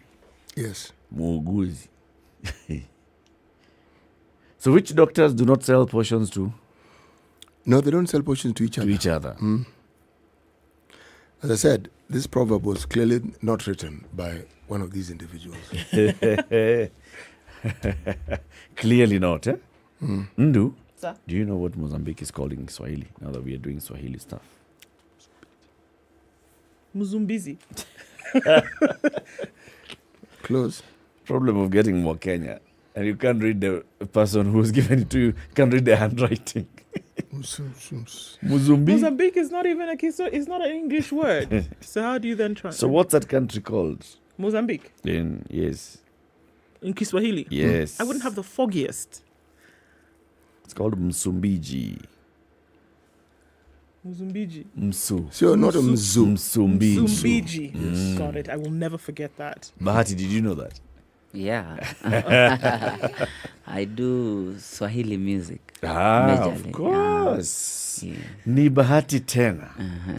Welcome to Kenya's biggest conversation. Thank you for inviting me. We call that the hot seat. And now that you've come dressed the part in red, Spice colors. This is a very good welcome to you. Yeah. Enjoy, make yourself comfortable as we have this political conversation. You've gone into politics. We first saw you when you declared your interest to vie as a member of parliament for Madari. Sure. And then we saw when you came and said that your party, your preferred party, Jubilee, was not giving you the ticket. And then you got the ticket. Yeah. And now we are reading that you've been told by the coalition that you're the weaker candidate and so you should drop your bid. Not the coalition. Propagandists in the coalition. Propagandists in the coalition? Yes. Who are those? That is Sifuna and Shebesh. Okay. Not the coalition. They don't speak on behalf of Azimio. They speak on behalf of ODM. I am from Jubilee. As far as I'm concerned, Jubilee cleared me. The president, my party leader, gave me a go-ahead to vie as the Member of Parliament Mathare. I did my branding. I've done my billboards. I've done my banners. I've done my posters. I've started my campaigns. I've invested so much in my campaigns. The president is not that inhuman. So the moment this Sifuna guy, so he had someone mwenye alimuchotea kando, because I believe amechotewa na mtu kando, so that he can sneak in a weaker candidate. He had to bring in propaganda akaanza kuvaa jacket ya Azimio. No, that is not Azimio speaking. That is not the voice and the will of Baba the Fifth. Yeah. Bahati, are you aware of a meeting that took place on Monday? Yes. In Nairobi, with the Azimio top brass, which had been called to discuss at the Oginga Foundation, the issue of how to ensure that Azimio parties get a majority in the National Assembly and the Senate the Azimio Council and the County Assembly. Yeah. So the Azimio Council sat and deliberated these issues. Sure. So what happened thereafter? Who was given the mandate, for example, to coordinate the decisions of the Azimio Council in Nairobi? Let me tell you, that was Honorable Junet. Honorable Junet, a man I really respect. That is not Sifuna nor Shebesh.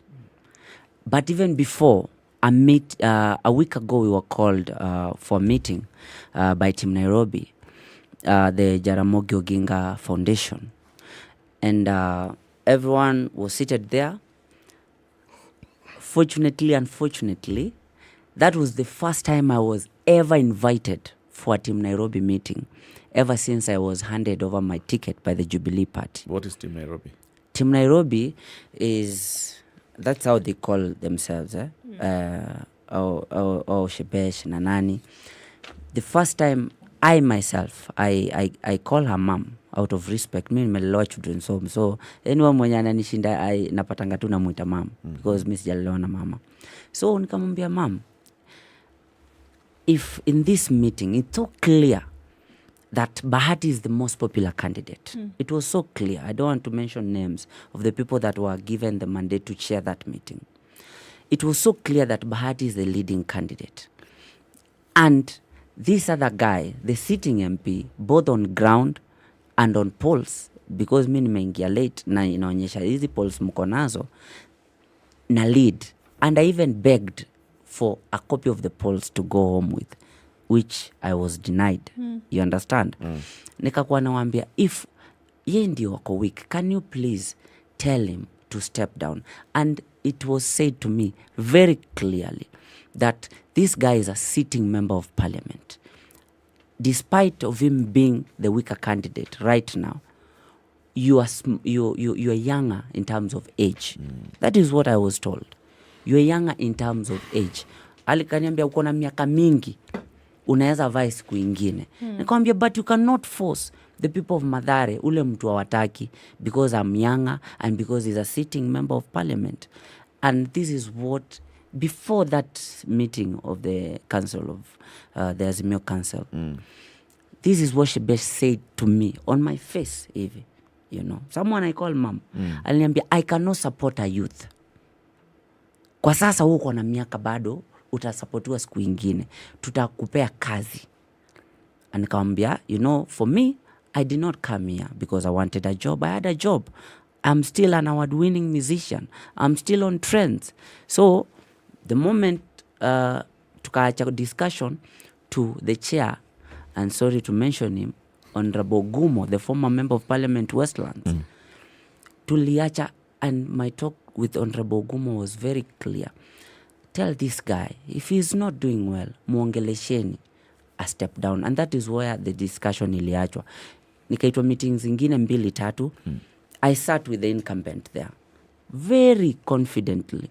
And nikamwambia, you know you're not doing well on ground. This guy is not even campaigning because he has promised so much even to my fellow youth. Hadi wanamkimbiza kila saa akiingia Mathare. He has not been going on ground. Unaelewa? From nowhere, juzi, niko ground na campaign in Gay. Mi naona social media, Sifuna saying, Bahati amekubali ku step down and Jubilee has agreed to that. I immediately called my party because I answered to the party. I answered to Jubilee party. I called my party and called, what is happening? Who did you call? The first person I called was the party SG. Hadi nikamtumia. Unaelewa? He was on ground campaigning. And the next person that replied on behalf of the SG, akaniambia vizuri, we are not aware of this. This is not us speaking. You understand? Shebesh does not speak on behalf of the Jubilee Party, and Sifuna is the SG or ODM, and that's when I call the media to clarify. You understand? And if you've been calling me for meetings, let's say you've been calling me for meetings and I'm supposed to step down, do you do a malicious event somewhere hidden with watu, and then if I'm the candidate, we're supposed to support your candidate mwenye unataka kusneak in, si unaniongelesha vizuri? I don't see it on social media, and that's why I had to respond. You've been in politics for some time, haven't you? No, a few months.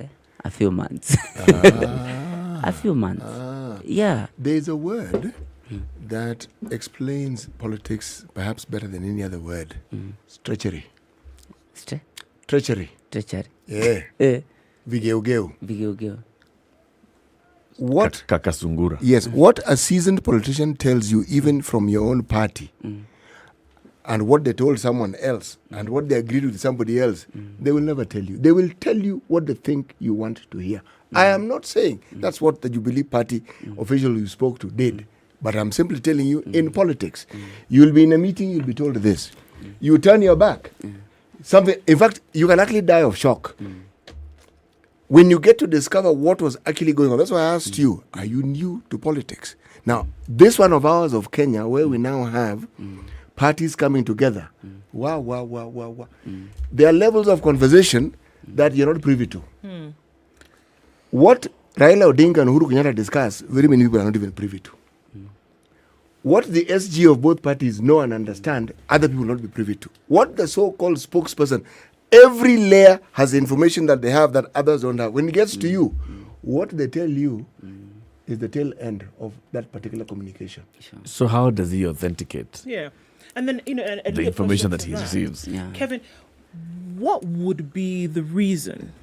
Think about it like you've said. I mean, there are certain things that you've led with. You're more popular on ground in terms of somebody who would be voted in, more than the incumbents. Right? Around, okay. In addition to that, you're not even it's a coalition thing. You are a Jubilee member. The people who are speaking are from the ODM party.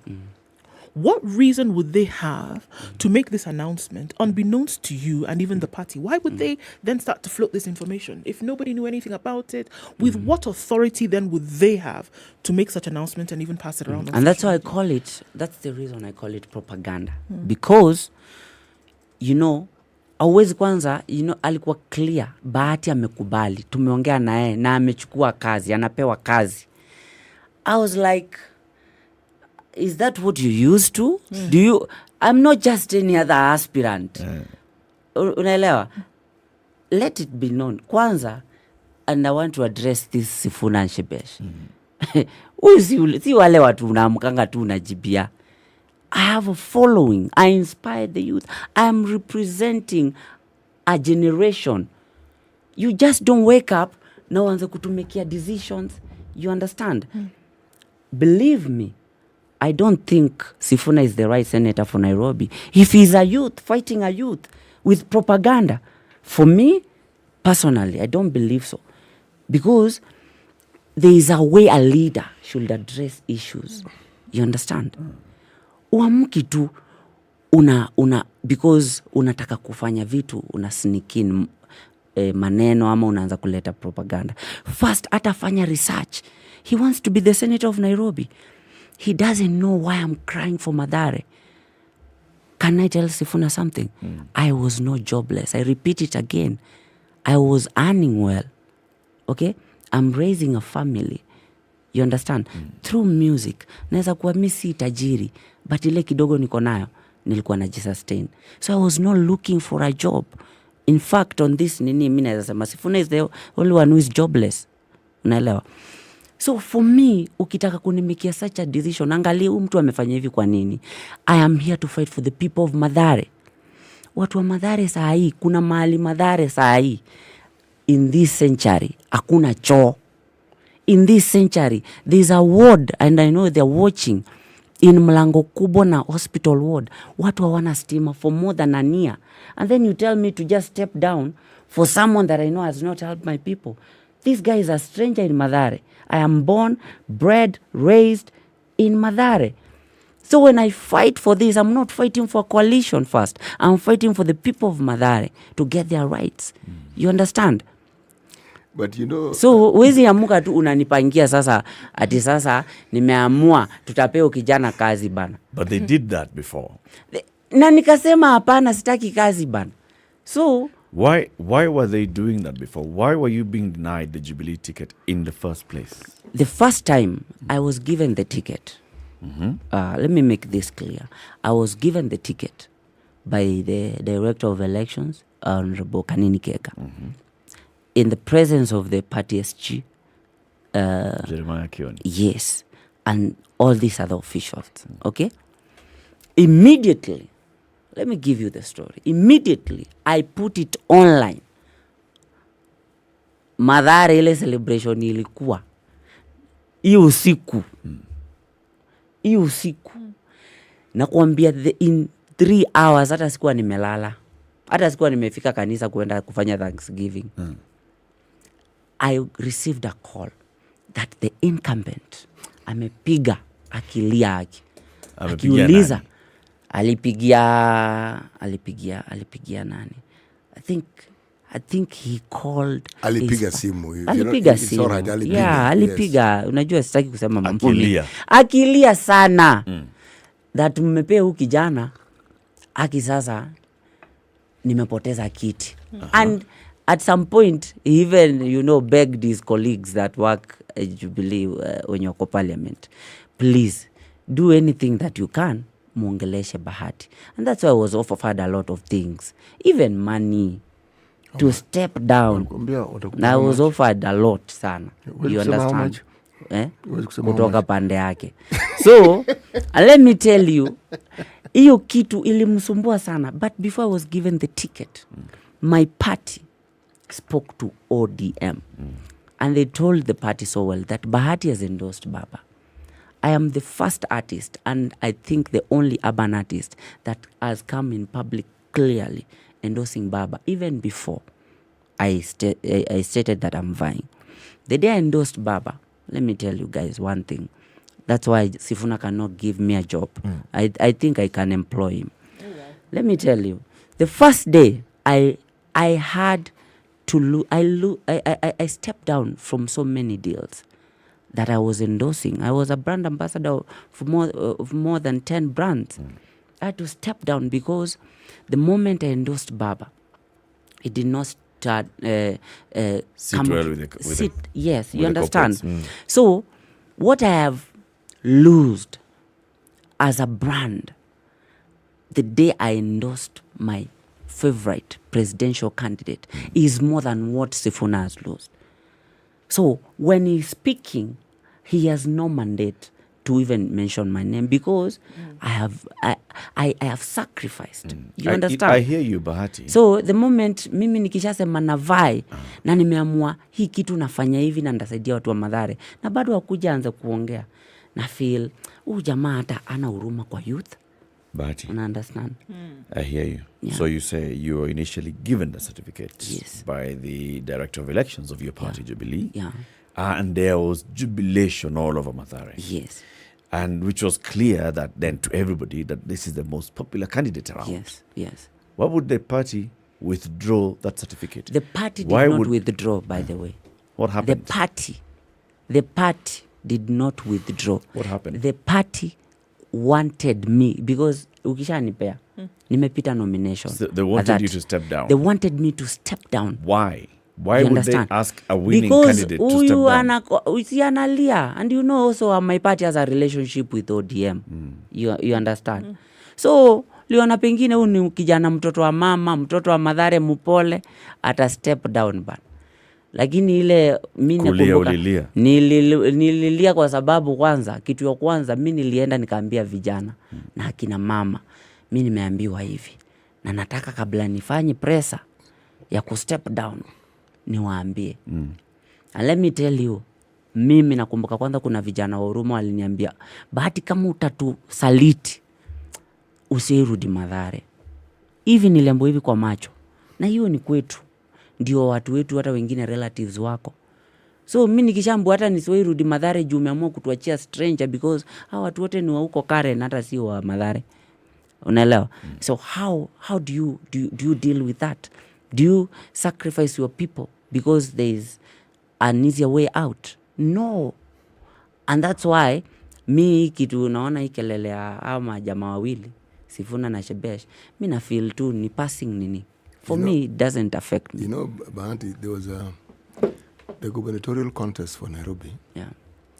Included several candidates. Among them was the current MP for the Westlands area. Sure.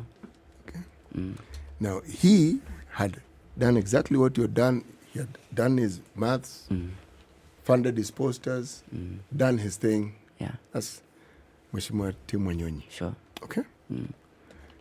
Then comes the coalition. Sure. Then comes the politics that goes along with it. Tim Wanyonyi was sitting exactly in that same seat that you're sitting in. And we asked him the same questions we're now asking you. Ask him, Tim, why did you step down? There are people who to date feel he should not have stepped down. They feel he was the candidate they wanted because he's been in this city, he's been a councillor, he's been an MP 2 terms. He understands the city. And he said, you know, when it comes to party matters, yes, there are other things to consider. Sure. Now, I get the impression from what you're saying that the explanations that were given to you were not adequate. Hazikutosheleza. Ulisikia lakini bado ilikuwa. What would they have said to you for you to understand and say, okay, I understand what you're saying? Let me answer you. First, Tim was called to the State House by Baba the Fifth and my president. On my case, I am seeing things online. From people spreading propaganda without a formal and a respectful. You have to respect the youth. You uamuki tu unapayuka. Would it have made a difference, Kevin, if they called you and said, let's have a conversation? You know, because it seems that that's what you have an issue with. That they didn't call you and say, can we sit down and talk about this? But there's an announcement somewhere and you didn't know anything about it. Unaona, aliitwa State House na baba na the president, and they explain. You know, these are two principles that we respect. Mimi mtu ana chest dump uko akipiga kelele. And let me tell you, the person chest dumping, he has lost election twice. 2013 in Kandui, Sifuna lost an election with an ODM ticket. In 2017 as Senator of Nairobi. Wewe badala uniongeleshe niambie youth wa kuvotie na watu wa Mathare, unataka kuwanyanyasa, kuwafosia mtu. Secondly, the person that Tim Wanyonyi was being asked to step down for, Honorable Igathe, very respected, a man we can trust. In my constituency, we have pending cases, corruption cases ya CDF that bado ziko kotini right now, that the current MP is still facing. Watu wanalia basari. Akina mama wajasaidiwa. Vijana, we are losing young men every day. Yani tukieka hiyo news hapa kwa KTN, hata tutamalizanga. Because we are burying young men every week in Mathare. It's not that easy. Like in Tim's case. You understand? It's not that easy.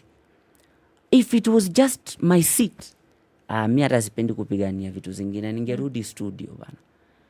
But for the people of Mathare, wasaidike na wapate hata si about mimi, but the sitting must go home. And let me tell you, I want to promise you this. If Baba the Fifth and the president calls me, na waniambie nikae chini, and understand, and because I respect them, they make that decision. Because I know according to the law, I'm the only one who can withdraw myself from that seat. I'm cleared by the IEBC. But I will tell you for a fact, if Baba loves Mathare let him tell the incumbent to step down. If not, You had the started seat another will line. go to UDA. You had started another line. You If understand? they call The you, seat if will go. Raila and the president call you and they ask you to withdraw your candidature, will you? I will explain to them if they call me. And I'm sure, because I have campaigned for the president in 2017. I did more stops than any other musician, 555 stops around the country for Uhuru It's a yes and or no. Ruto. It's a yes or no Okay. question. Let me tell you, Will you and I'm step sure. down or Let not? me tell you. Let me tell you something. Tupatie I am background. sure when I sit down with Baba, because Baba ajui pengine hizo shida ziko Mathare sahi, unaelewa, and I sit down with the president and they understand this, because I'll see they are leaders that we respect. I'm sure with the love they have for the youth, that's why the president okayed me to be given the certificate. He is my party leader. He knows. If he okayed me to proceed after the last time, I know he knows what Mathare wants. And that's why si ameongea hapo kwa TV. You understand? Others. It's others. Let's take a break. It's 27 minutes to 9. This is Kenya's biggest conversation. The Situation Room on SpiceFM, on KTN Home and online. Kevin Kioko is also known as Bahati. He is a famous musician. He wants to be the next MP for Mathare. But he is facing some hurdles because there are those in the Azimio coalition who are saying that he ought to step down for the incumbent, who's an ODM member of parliament. And they're saying Mathare is an ODM zone. This is what we are discussing. What is this zoning all about and how is it impacting candidates? City will tell us about the Communication Authority. There's a lot that the Communication Authority has done, including licensing broadcasting stations. Very many radio stations, very many TV stations. Have you opened a radio station, Bahati? Not yet. Not yet. It's in the pipeline. It's one of those things that are in the pipeline. You already have a studio. Yeah, you already have a following. You already have a way of communicating with the youth. Yeah. If you'd like to apply for a license, it's simple. You actually just go onto the Communication Authority website, you download the forms, you fill out the forms, you submit to them, you get a license. Next thing, frequency. There's a frequency available, you're allocated a frequency. Next thing, broadcasting, you're on air. Okay? You know, the functions of the Communication Authority are clear. They license, they regulate Kenya's broadcasting industry, okay? And everything that goes with it. But the outcome is what speaks of what that licensing and regulation brings. Now, you see, people like us who are broadcasters, we have a responsibility. That's one of the reasons why someone like you is here. Because we want to inform our listeners, want to inform the nation. But we also have to make sure that our content is suitable to our audiences. That's why if you're sitting in that seat and you're uttering 4-letter words, would have told you to either change or perhaps go to another station which promotes that sort of language. Okay. Now, the thing that this process then does is it opens our world, but it also opens Kenyans to the many things that many people would ordinarily not be opened to. It enables them to listen, to learn, and to grow. Now, all this falls under the ambit of the what? Communications Authority of Kenya. Yes. 25 to 9. Time for a break. We'll be back shortly with Bahati.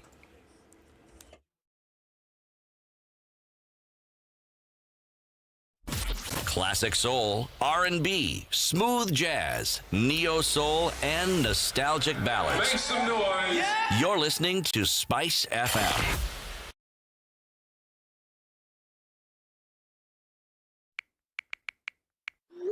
Wait. Have you seen the message I've sent you? I always knew they can never be trusted, these guys. Okay, I've seen it, but where did you get that information from? Someone forwarded me the message and they say they got it from a very reliable source. I can never lie to you. Okay, but what are these sources? Sasa, now you want to interrogate me and I'm just forwarding as received. Wait, majameneni. Don't shoot the messenger. Me, I'm telling you. How do you separate the truth from the lies and facts from opinion? The election season is a period where violence, votes, and many other incidents can be influenced or triggered by a news item. When was the last time you questioned the validity of the news you saw on social media WhatsApp, tabloids, or blogs, where do you go to fact check what you see or hear? Fumbua is a groundbreaking collaborative journalism project designed to tackle misinformation, disinformation, and malinformation ahead of the Kenyan elections in 2022. For more information and updates, follow Fumbua Kenya on Facebook, at Fumbua KE on Twitter, or fumbua.ke on Instagram. Yani kila station iko na news and more. Music Kisha, wake husbands of Kayole. Dad, as I watch cartoons. We, baadaye toto. Lazima nihakikishe kwamba haangalii vipindi vichafu na vinavyoeneza chuki. The Communications Authority of Kenya, CA, regulates the broadcasting industry, ensuring a wide range of local content and responsible use of broadcasting platforms for the public good. The Communications Authority of Kenya, opening your world. The University of Nairobi, the leading university in Eastern Central Africa, invites its alumni, well-wishers and partners to the auspicious launch dinner of the UON Foundation on Thursday, 30th June from 5:30 p.m. to 7:30 p.m. at the Chancellor's Court, Graduation Square. The foundation will support the university in fulfilling its mission of teaching and learning, research and community service. To attend, register and get your tickets on tikohub.co.ke for only 5,000 shillings. To support, donate and inquire, visit www.uonfoundation.unbi.ac.ke. The UON Foundation. Together for change. Classic soul, R&B, smooth jazz, neo soul, and nostalgic ballads. Make some noise. Yeah. You're listening to Spice FM.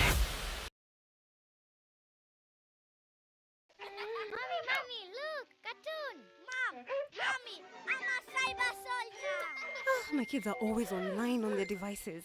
Kila saa. Lakini kuna hatari nyingi online, and as a parent, I need to keep them safe. The Communications Authority of Kenya, CA, manages the country's cybersecurity to keep you and your family safe online. The Communications Authority of Kenya, opening your world. Sunny conditions in Nairobi. We'll see highs of 22. We'll see highs of 23 as well in Nakuru, where it's cloudy at 15 and sunny. In Nyeri, highs of 21. 22 will be the high in Eldoret, where it's cloudy at 15. Rain showers continue Mombasa at 22, as well as in Malindi at 23. 20 and sunny in Kisumu, highs of 25 in a sunny Kakamega. It's 20 and cloudy in Kampala, highs of 25. 29 will be the high in a sunny Dar es Salaam at 23. And it's 3 degrees and partly cloudy in Johannesburg. 25 in Lagos. 20 and sunny in Kinshasa.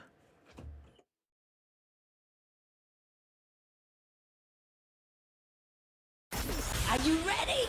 Okay. Spice FM. All right, continues in many parts of the city this morning. Still really heavy on the Thika Superhighway coming into the city. Langata is also quite busy as you're getting towards the interchange. We're looking at normal Wednesday traffic in most parts of Nairobi today, and the sun is up, so that visibility issue has been tossed out the window, or at least to the wind. Coming out of Westlands, that's all right. It's busy, though, on Ring Road Westlands. There was the option of getting off Waiaki and using the Link Road. You want to think about that if you're still coming off of there. And Outer Ring continues with traffic this morning, as does Kiambu Road, Limuru Road, coming to the east on Jogo Road as well. Talk to us, SpiceFM KE on Twitter.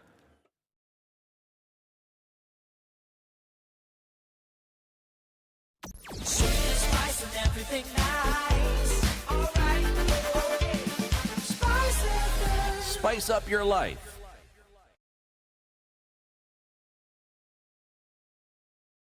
Mature, intelligent talk every morning.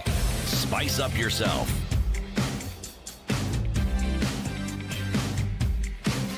20 to 9, this is Kenya's biggest conversation, The Situation, where we host this on every weekday morning, 6 a.m. to 10 a.m. CT Muga, Ndu Okoh, Eric Latiff. We have a guest in the studio this hour. His name is Kevin Kioko, a.k.a. Bahati. He wants to be the next MP for Mathare constituency. The conversations are on SpiceFM, online, and on KTN Home, in addition to KTN News. Bahati, yes. You're telling us the kind of tribulations that you're going through. So it just takes us back into, you've been explaining why you went into politics in the first place. Sure. Is so that you can go and address the issues that the people of Mathare have been facing. Issues that they feel that previous leaders have let them down on. So what is this that you will do, if you went to parliament? The first thing, I am passionately, I want to passionately and sana, I want to create employment for the youth, because this is the biggest problem that we are facing right now in Mathare. Because the deaths are just so many, such that ujuzi explain aje.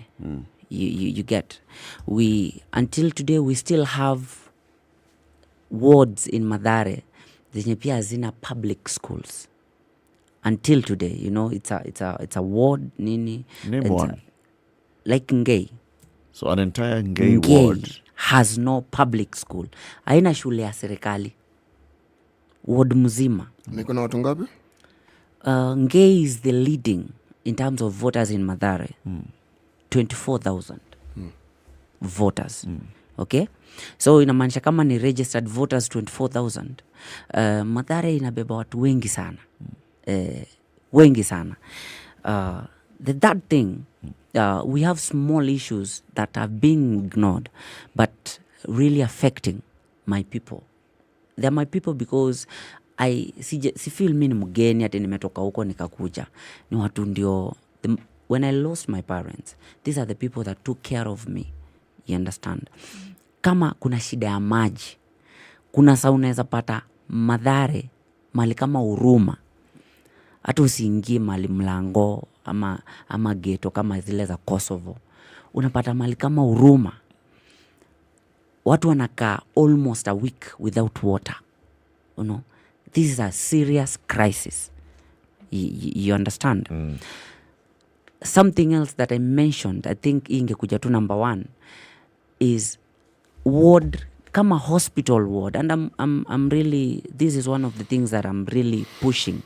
And from next week, I want to even beg my president and my CS Energy, to consider for Vania hospital ward in Mathare wamekaa bila stima.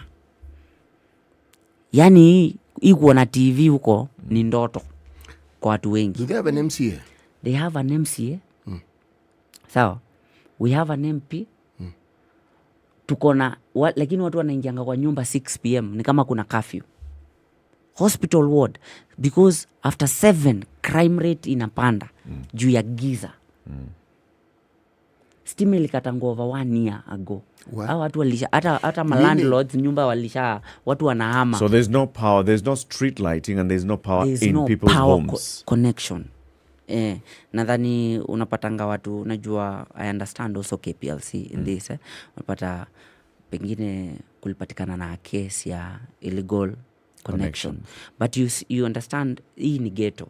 When such things happen and you're their leader, ni unawatetea. Unaenda unasema hata wakuja wafunzwe how to, to manage such things, to avoid izo fires and all that. You get. But for Vania, yani wana feel these people, mimi kumkapo nilienda campaign juzi, watu wananiambia we were not going to vote. We didn't see anything, the reason of going to vote. And let me tell you, me I'm campaigning for Baba. I need votes za Baba zikuje kwa wingi.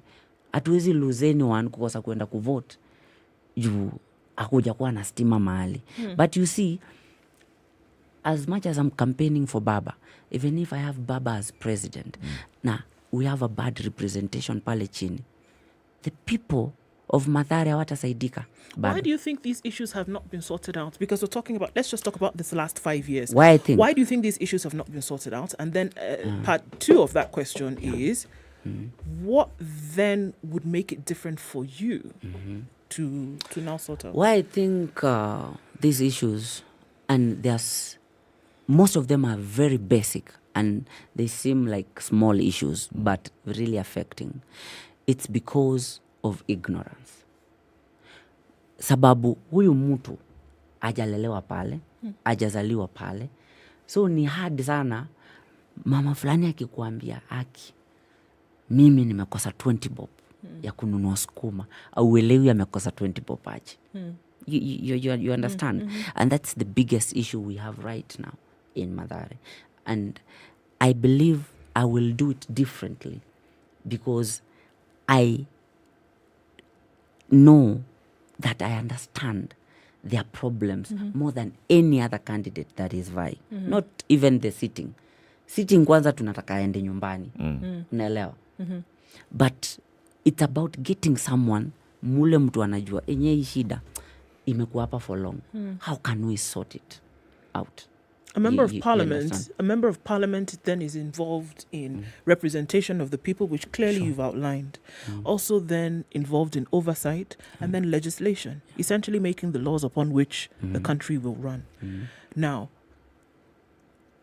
some of the legislation that is made essentially is what turns all of these things over. If the right legislation is made, then we probably see ourselves getting out of some of these issues.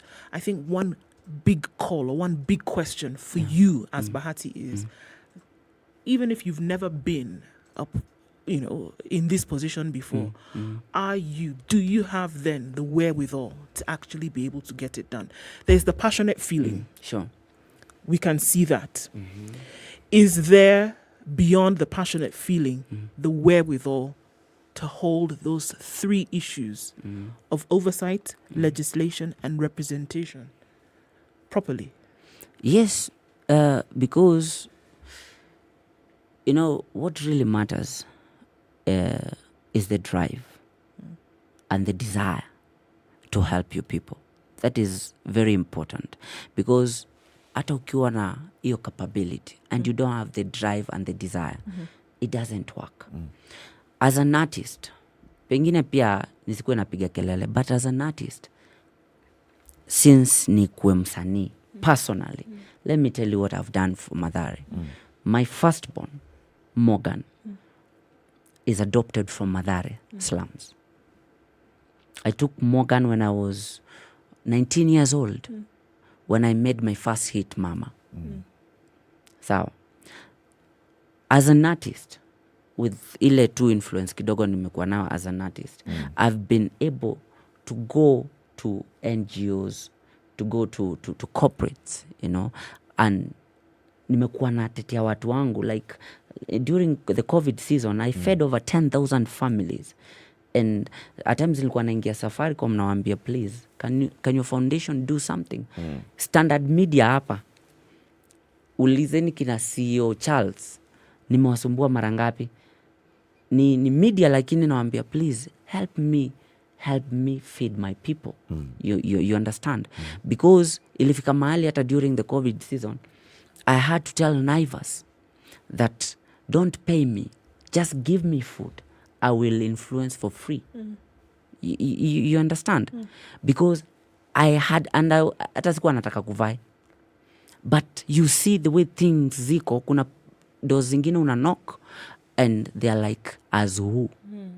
You get? You don't have the power. You're not the MCA. You're not the MP. You don't have the power of an office. Thank you. So you have to use the power of your office to be able to knock on doors, to open and to raise the issue, the plight of the people of Mathare. As an MP inside Parliament, what would you do? Let's look up at some of the issues that you've raised. Employment, jobs for the youth, water, public schools. Public schools, what will you do to bring public schools to this particular ward that doesn't have a single public school? First thing, in Mathare, there's a lot of public but grab land that can be used to build schools. Okay. You understand? Yeah. Just briefly, we have a huge budget, over 130 million yearly, for the CDF. And this money, kujenga shule ghetto na uequip vizuri, it's enough if you're willing. Okay? On the other side of the, in terms of creating employment. Apart from kujengea watu, najua hizo kawash, hizo nimekuwa najaribu hata as an artist. Kuleta tanks, nini. Of course, huwezi letea watu tanks za kawash na wana magari. Unajua hizo ndio saa zingine na wana pia maji. You understand. But one of my biggest project that I want to push for, once I'm elected as Member of Parliament Mathare, I want to, and that's one of the things that I'm drawing in my manifesto, I want to work on Mathare Market. And that will be in combined in conjunction with the national government and the county government. We have land yenye iko hapo that when we do something like Mathare Market, we can employ more than 50,000 youths in Mathare. Angalia, ukienda Starehe kuna Muthurwa. Ukienda hii side ingine ya Embakasi kuna Kariobangi Market. Ukienda, tumezungukwa na markets. You understand? Our people at times wanahave kuenda hadi Gikomba, wengine wanahave kuenda Isili kila siku. In fact, kama kuna watu wanafanya kazi za mkono wengi Isili, ni watu wa Mathare. You understand? Wengine tunahave kuenda hadi Kiambu just to make sure that we can transact. You access markets. Yes, you understand. And this is something that can employ a lot of... So this land that you say exists, and you say has been grabbed, do you know how big it is? Do you know the history behind the grabbers? Unajua, kwanza kuna siku nilijaribu. Hiyo nikiwa msanii. Nikisema vijana wapewe nini yao, viucha zao za kuchezea. Na nikaambiwa, kama nataka kuishi sana, nikae mbali na hiyo. But you see, nakwambia ukweli, when wewe ni hauna any office, hata ukuwe na design gani ku represent your people, no one will hear you. You understand? You become a beggar in most scenarios. You understand? And my desire is to see change in Mathare. If we were able, if Soweto once, which was one of the biggest slums in Africa, I've been traveling, I've been representing Kenya in South Africa, African Day concerts, MTV and all that. And I see all these things, and I desire to see the same for my home area, which is Mathare. Ukiangalia hata Kibra imesaidika sana. There's a lot of transition.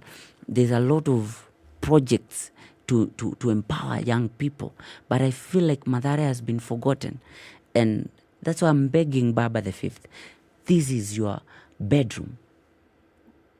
Do not let people in your bedroom cry. Come to their rescue. Something that I wanted to ask you. A notable occurrence with politicians when they're campaigning and when they actually get elected is that they change. Kweli.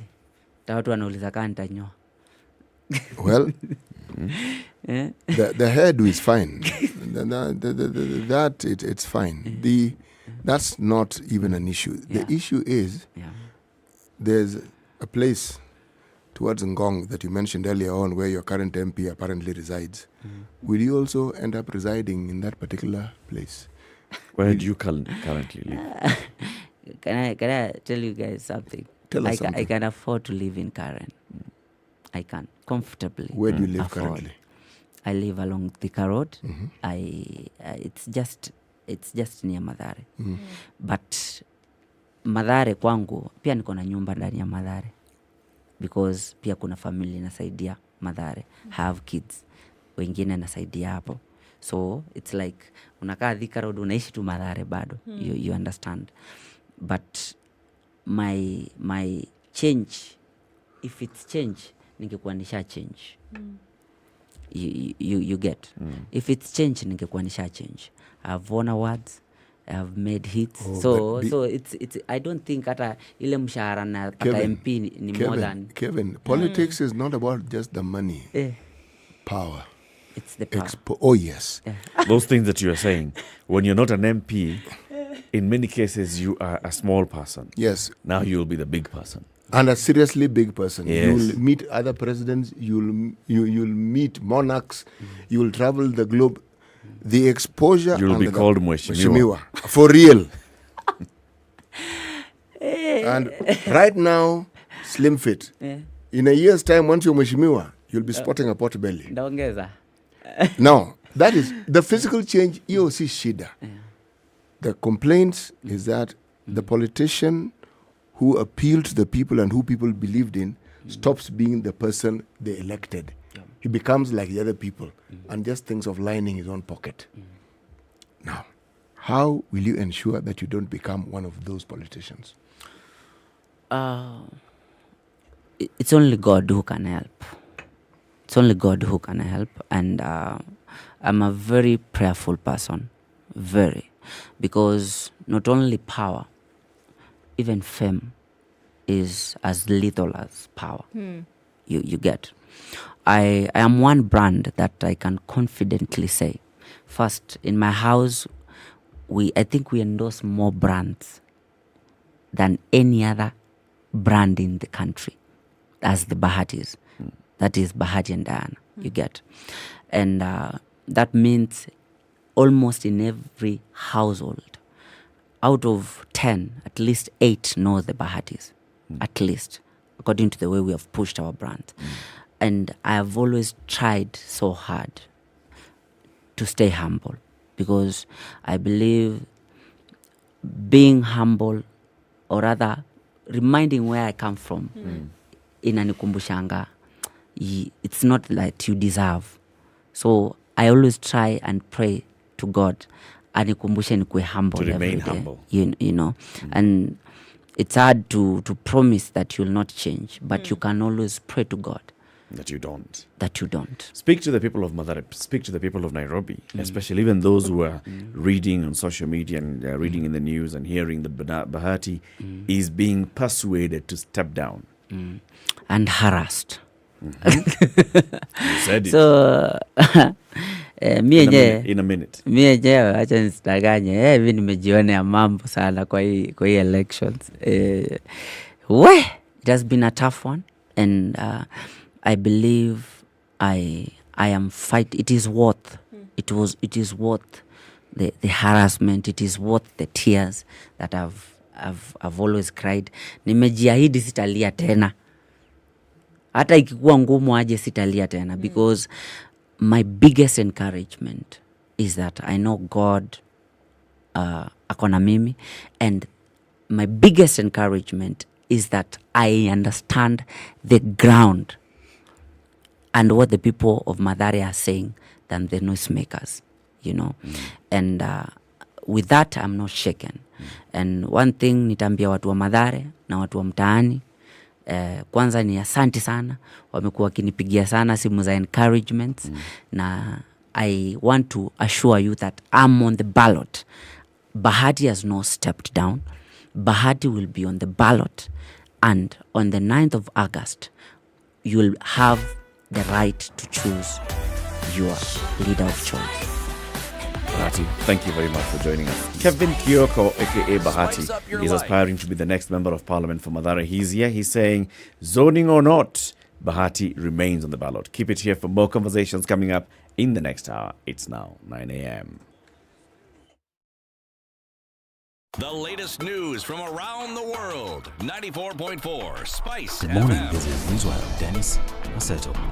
President Marcelo Rebelo de Sousa of Portugal has announced his government's intention to reposition Kenya as the anchor for his country's growing investments on the African continent.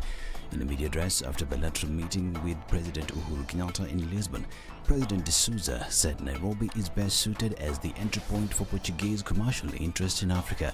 The President of the Portuguese Republic said Kenya's stand-up profile on the international stage, including its membership of the UN Security Council, leadership of the East African Community, and the role it plays at the African Union, makes Nairobi a perfect commercial partner for the Southern European nation.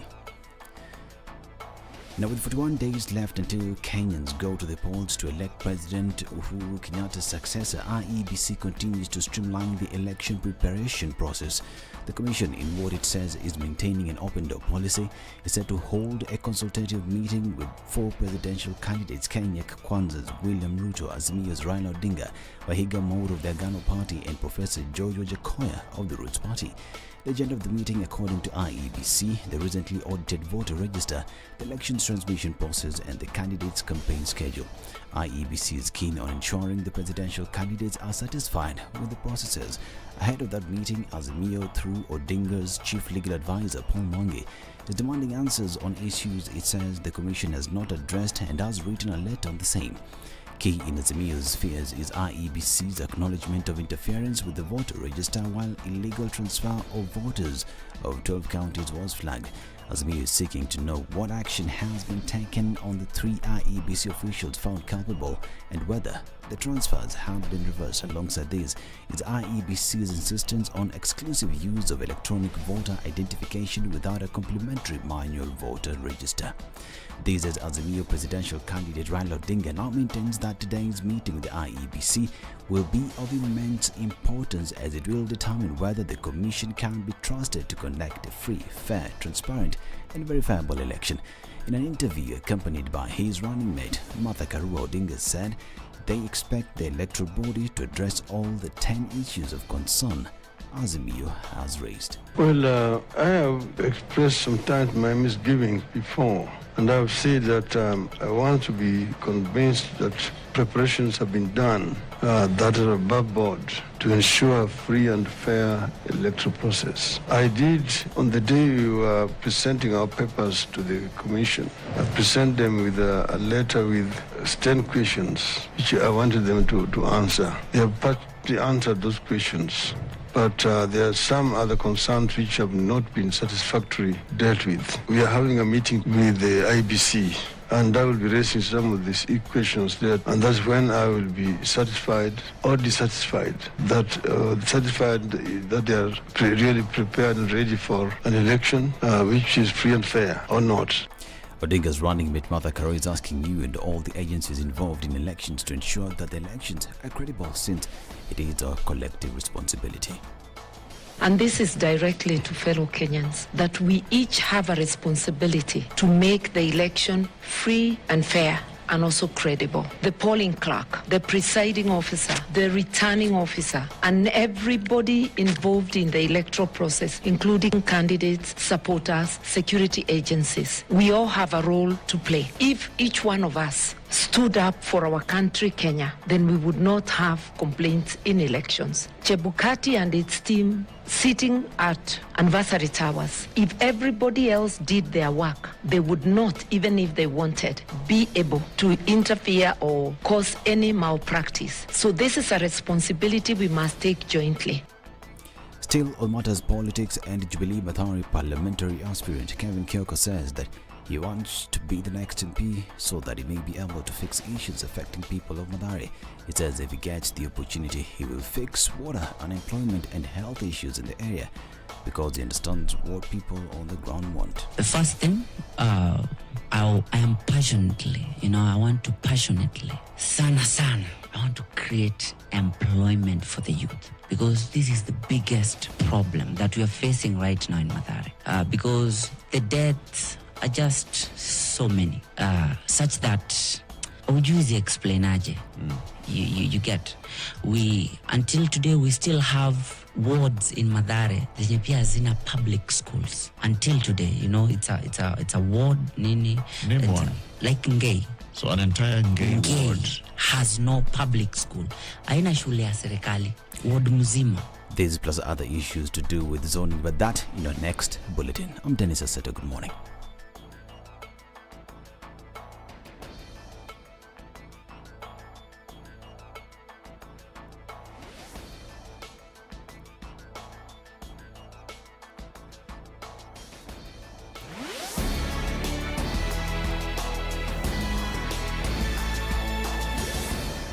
continues in most parts of Nairobi this morning, a few minutes after 9 o'clock.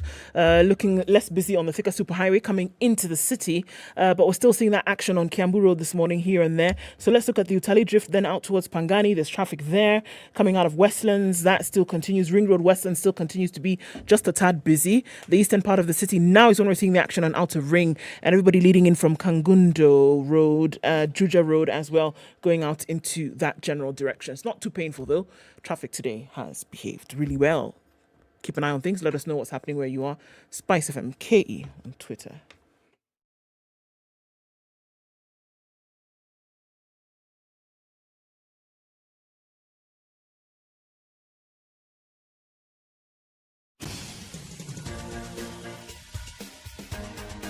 This is The Situation Room, the home of hard-hitting political commentary and penetrating insights about the state of the nation. This is a talk radio experience like no other. The Situation Room, a place for hard truths, debates, and elevated conversations. The Situation Room, witty, political, engaging, deep, controversial. In the room, we have C.T. Muga, researcher, academic, seasoned political observer, a fountain of wisdom in these politically uncertain times. Ndu Okoh, Nigerian by birth, Kenyan by choice, communications expert, Pan-Africanist, a truth seeker and believer in people power, and Eric Latiff, agent provocateur, the man in the chair, seasoned journalist. 7 minutes after 9. How are you doing? Welcome to the fourth hour of Kenya's biggest conversation this Wednesday, 29th day of June, 2022.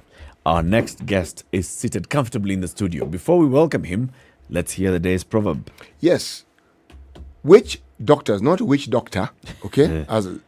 It's not a question. A group of people called witch doctors do not sell their potions to each other. This is a proverb from Mozambique. Witch doctors do not sell their potions to each other. Yes, and as I said, this proverb most probably was not written by a witch doctor. You're disagreeing with this proverb? I disagree completely. Witch doctors are a consultative lot. Yes. Just like every group, it's a discipline of sorts. I mean, it deals with things that you can never, in most cases, you can't see or touch. But nonetheless, it's their realm and they understand it. They consult. Wanjiru Konyo would be very happy to hear that you're disagreeing with your own proverb. Well, I didn't write it. You know, the problem would be if I wrote it, then I was disagreeing with it, then you'd ask. It would be a bit of a problem. But why? What's your problem? Seeing as you're just merely a consumer and interpreter of the same, you reserve the right to change your mind. Even at 9:12, you can then actually say, what I thought to be the perception. I think I like it after all. Why particularly do you like this proverb, Eric? No, I'm saying that's what you would say. It points to something that the people of Mozambique must have seen and known. Okay? But as I'm not from Mozambique. Okay. Political analyst Herman Manyora is with us in the studio. Good morning, Herman. Morning to you, Larry. Good to have you on the show again. Thank you, and congratulations for yesterday's wonderful job. Which one? What you did yesterday. Did you do something yesterday? I did many things yesterday. One of them was, there was only one thing you did. I know you had lunch. You had lunch. You also woke up. You said hi to Muga here, but there's only one major thing you did, and that was well done. Asante. Asante sana. So you watched? Yeah, I watched. And you saw the promises that have been made? Yes. Just even in addition to yesterday's interview, promises have been made by these politicians. Correct. All presidential candidates are making promises. We just had an interview with candidate for Mathare MP, Kevin Kioko Bahati. Yes. And he also is making promises. He says he feels strongly for the people of Bahati, where he comes from. And he feels that they need better representation in the National Assembly. And he promises that he's going to be a better voice on their behalf. Right? Yes. And Ndu, what are you saying about what Bahati was saying? Do you feel that he understands what the ground is saying? Well, I think I do feel he understands what the ground is saying, because many would agree that he is part of the ground himself, by virtue of the fact that he grew up there. He is, in regular communication with the people. So in terms of what the ground is saying, I think he's got his fingers on the pulse. The question for many, though, is will he then be able to deliver the solutions that they need, or deliver what then the House then would require of him? I think my judgment would be whether he'd be willing to go all the way in seeking solutions. Being able to deliver may not be 100% dependent on him. So he may have very many other forces that are fighting. Like we've seen, a member of parliament goes and champions and gets an item included in the budget, but then the budget is revised when it comes to implementation. And you only learn later that the item that was actually slotted in the budget is not going to work. So, and you've gone and promised your people. And you've already gone and promised the people, look, this thing, it's in the budget. And I voted yes for that budget because we have something in there. Then, things change. Is it the same that you see, Herman, when people make all these promises? They're making promises oblivious to the fact that they are not the only players in that game. Well, politicians are all over the world throughout time always make promises. So I'm not surprised that they are making promises. Some they will keep, some they don't even intend to keep. Some are mere dreams beyond the dreams. Some they know they are taking us for a ride. A bulk of what they say, of course, is to just make them get votes. So it's nothing unusual. And as for Bahati and his team in Parliament, the role of an MP has been subverted. We are walking logic on its head.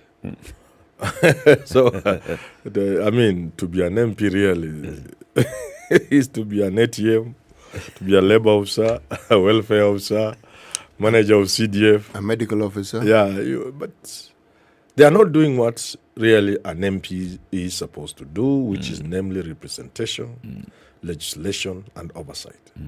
That is subsidiary. The main thing is how they are development conscious, how well they run CDF, and whether they are well-meaning, right? Because it starts with the character, like you've said before. If this person is of a certain character, then they'll make some promises, knowing that at least I intend to fulfill some of these promises, or to push to fulfill some of these promises. A certain other character will just make promises, knowing I'm selling snake oil.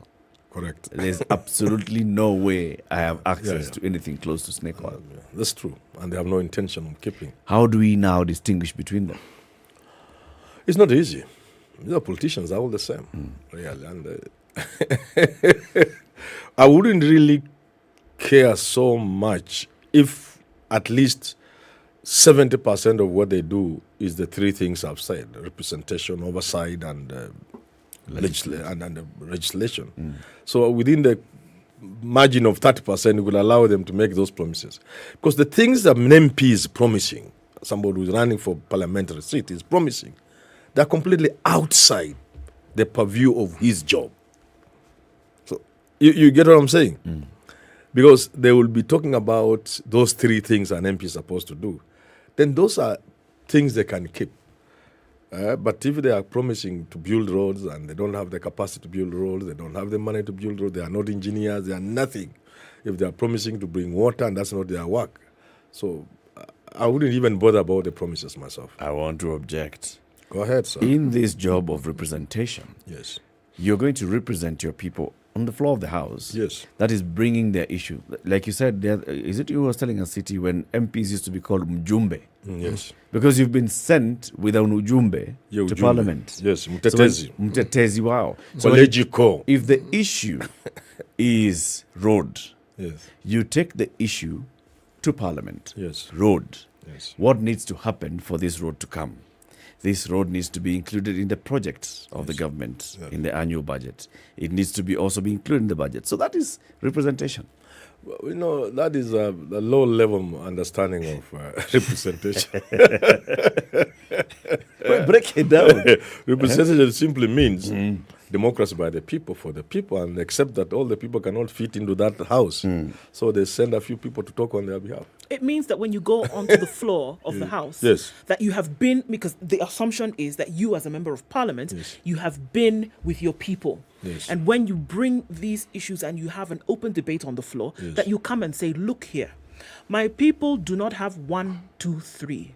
there is certain issues that we are dealing with, 1, 2, 3. Could it be at all possible that we start to look into those issues? You're representing them because, again, not all of you can go. Who are you telling? Who are you telling? Who are you telling? Who would you be telling? Is that not what you are it telling is? people like you. But that's what it is. So Yes. can we come Oh, together? I mean, can we if filibuster? I say mine and you say you how we helping each but other. that's what you're doing. You come in there, you're filibustering, you so that you have an canvass. opportunity to make sure that You know- legislation follows for certain things to be put in place. You know, we have bastardized the process and the whole meaning of politics and government and governance. You see, there will be people who are supposed to do those things you're talking about. We would assume that the budgeting process, the experts we have employed in government will have sort of identified the kind of things that need to be done, the kind of things that need to, the cost of those things and the benefit to the country and regions and constituencies in general. Perhaps the role of the MP would just deal with priority. You look here, you are going to do a road here. Well, why won't you make mine a priority? But that is supposed to be part of within the budget, within government expenditure plans, within short-term and long-term, mid-term, you know, those kind of. Yes. So if government has they have plans, development plans, you know, you cannot make noise in parliament one afternoon and expect everything will be turned around to accommodate your village road. No, but it's a process. It's, It's not a a process, process. Herman. Exactly. You It's a start process. somewhere. You start somewhere. You Yes. start to have the In the conversation. next MTP, this is the general overview of what the government is doing. Yes, yes. Now you make sure that your people's needs are included there. That's So, there's for nothing example, you know, the government is intended to build roads, Yes, right? yes, yes, Infrastructure. yes.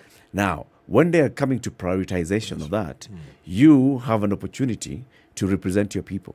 You see what? Either what on the you floor will of be the saying, house I come or from- by canvassing the cabinet secretary or the ministry and saying, you know, people, please include this road. That will even not be the way to go. I come from a constituency called Hamisi. The people of Hamisi have sent me to talk on their behalf. Yes. In matters of roads, for example, as an MP, I want to make a contribution in terms of how is the country engaging on matters of roads. What kind of roads does this country think they need? How come in the 21st century, this many years after the formation of America and as great as it is, how come we still have Maram roads in America? How come the thinking we have in this country that every village road has to be tarmacked? You get what I'm saying? That is a high level contribution, the higher stuff I'm talking about. We have had a debate in terms of categories of roads in this country. Latiff, you understand what I'm saying? So your role as a leader in the National Assembly is to engage on that. I had Raila, you were with him, he talked about it yesterday. I think he talked about that. In terms of what categories of road do we need? Do you still need Kera, Kura, and all those kind of things? That is a level of engagement as a leader in the National Assembly you are supposed to be. Of course, the small little village things can come in, but the main idea is you are helping your country think when it comes to roads, for example. Are we spending too much on roads? Can we have different categories of roads, for example? Can we have more Maram roads instead of doing a few tarmac roads? You know that kind of thinking, helping the country to think around certain, figure out how to navigate itself. Herman, are you Yeah. saying then that because there's a lack of proper understanding of what these processes ought to be, that is why we see the kind of promises then are made across Correct. the board? Is that what you're saying? That's what I'm saying. Because you are talking about village things and you are supposed to be operating at a national level. You see, it is so sad in this country that we seem to think only the president can change this country. Actually, the truth is, if you get it wrong at MCA level, then there's nothing the president will do. If you get it wrong at MP level, there's nothing the president will do. If you look at the structure of governance, the whole architecture, then you will understand we get it wrong when you think it is a president. It is actually your MCA and your MP who can make a difference in your life. And they cannot make a difference in your life if they are so parochial, so narrow. They must be focusing on things that can ensure that this country goes to the next level. Who will take this country to the next level? It is the leaders we elect. But those leaders we elect cannot take this country to the next level if they are village leaders. The villagers send them. That's why I don't even support this thing of public participation. I don't at all. I agreed with Moi. Wanjiko has sent you there. Why are you coming back to Wanjiko? Yeah. This country must move forward, my friend. We don't have time to waste on things that are public relations. Wait. So what's wrong with public participation? It is never public participation. It used to be county hall, and I've attended issues at county hall. Muga, maybe you've attended. I have. Then, I don't know where, I come from Vihiga County. I don't know where you come from. Me, I come from Moroni County. Moroni County. We shall make it a county. County number 56. Now, which is Kisumu County. Now, you see, if you live here and an issue is of a national importance is being canvassed and the public participation is taking place at county hall, go to Kisumu, you'll find the same faces there. Same faces. They're the ones who go around. Yes, now when you go to Muhoroni, you see the same characters. I'm telling you. These are busybodies. We have elected people. We have appointed others into management position and leadership position. Let them work. So Let they them should do the job. They should wake up and decide what's best for us. Work because without consulting us. No, you see, it is assumed in the process of interacting with people in your country, with the media, and you're supposed to be an informed person. You interact with the media, you interact with your citizens, your people you represent. So when you speak with authority. Do I understand you to be saying, Herman, that let's say, for instance, someone is an MCA. Yes.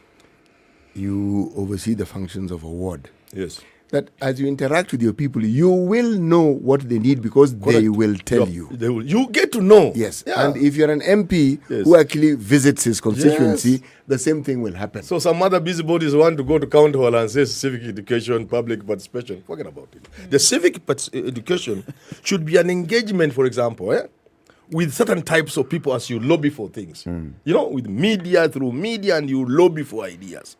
But to derail a process that government is engaged in, to delay legislation in parliament, that the country needs to move forward because some busybodies must public participate, and it amounts to nothing. We have to get out of that. This country doesn't have that luxury. The fact that it's amounting to nothing is because of the current way that public participation is maybe being handled and implemented. Even the structures. But the principle of public participation is, yes, you are engaging. We shall not assume that you go to the village and therefore you listen to the people. We shall create a structure where you engage with the people. And we create that principle of public participation, where it's basically saying, engage with the people, listen to what they want. Go and draft pieces of legislation. Come and engage with the people and tell them, this is what we said. This is what the law would say. This would be the implication of the law. And let the people tell you, we agree, we don't agree. We have some sort of small debate there. So when you go back to represent them, you know that you've got their backs and they've got your back and they understand exactly what you're telling them. That's the whole principle of public participation. There are two things. Now you're saying that is nonsense. There are two things. One is a principle. And the other thing is, how do you realize it on the ground? We talk about within counties, public participation. Where are the structures? Where is the blueprint? What does it mean to have public participation? I'm a member of a county budget and economic forum, and the law demands that there must be public participation. But I've always asked them, what do you mean by you invite a few busybodies to some location, and then they and you must give them 1,000 each at the end of the process. Then they go. We don't have that luxury. That is at the level of the structure and the level of the ground. But even in terms of the principle. By the time we get to elect you as a member of parliament, you must have something about you that we feel we can utilize at the national level. Part of that is what your people want. You know what this country wants. When you stand in the parliament to speak, you know where the world is moving, how your country is fitting in that world. Your country wants to join the first world, how it can join the first. You don't go to the village. So even with the principle, I don't agree with the principle of public participation. It is, let me explain this. You know why we have a problem here? Unless we destroy the system through which we elect our leaders, throughout history, man has always had leadership of one form or the other. Yes. The elephant is in a room is how do you identify a leader at a particular time?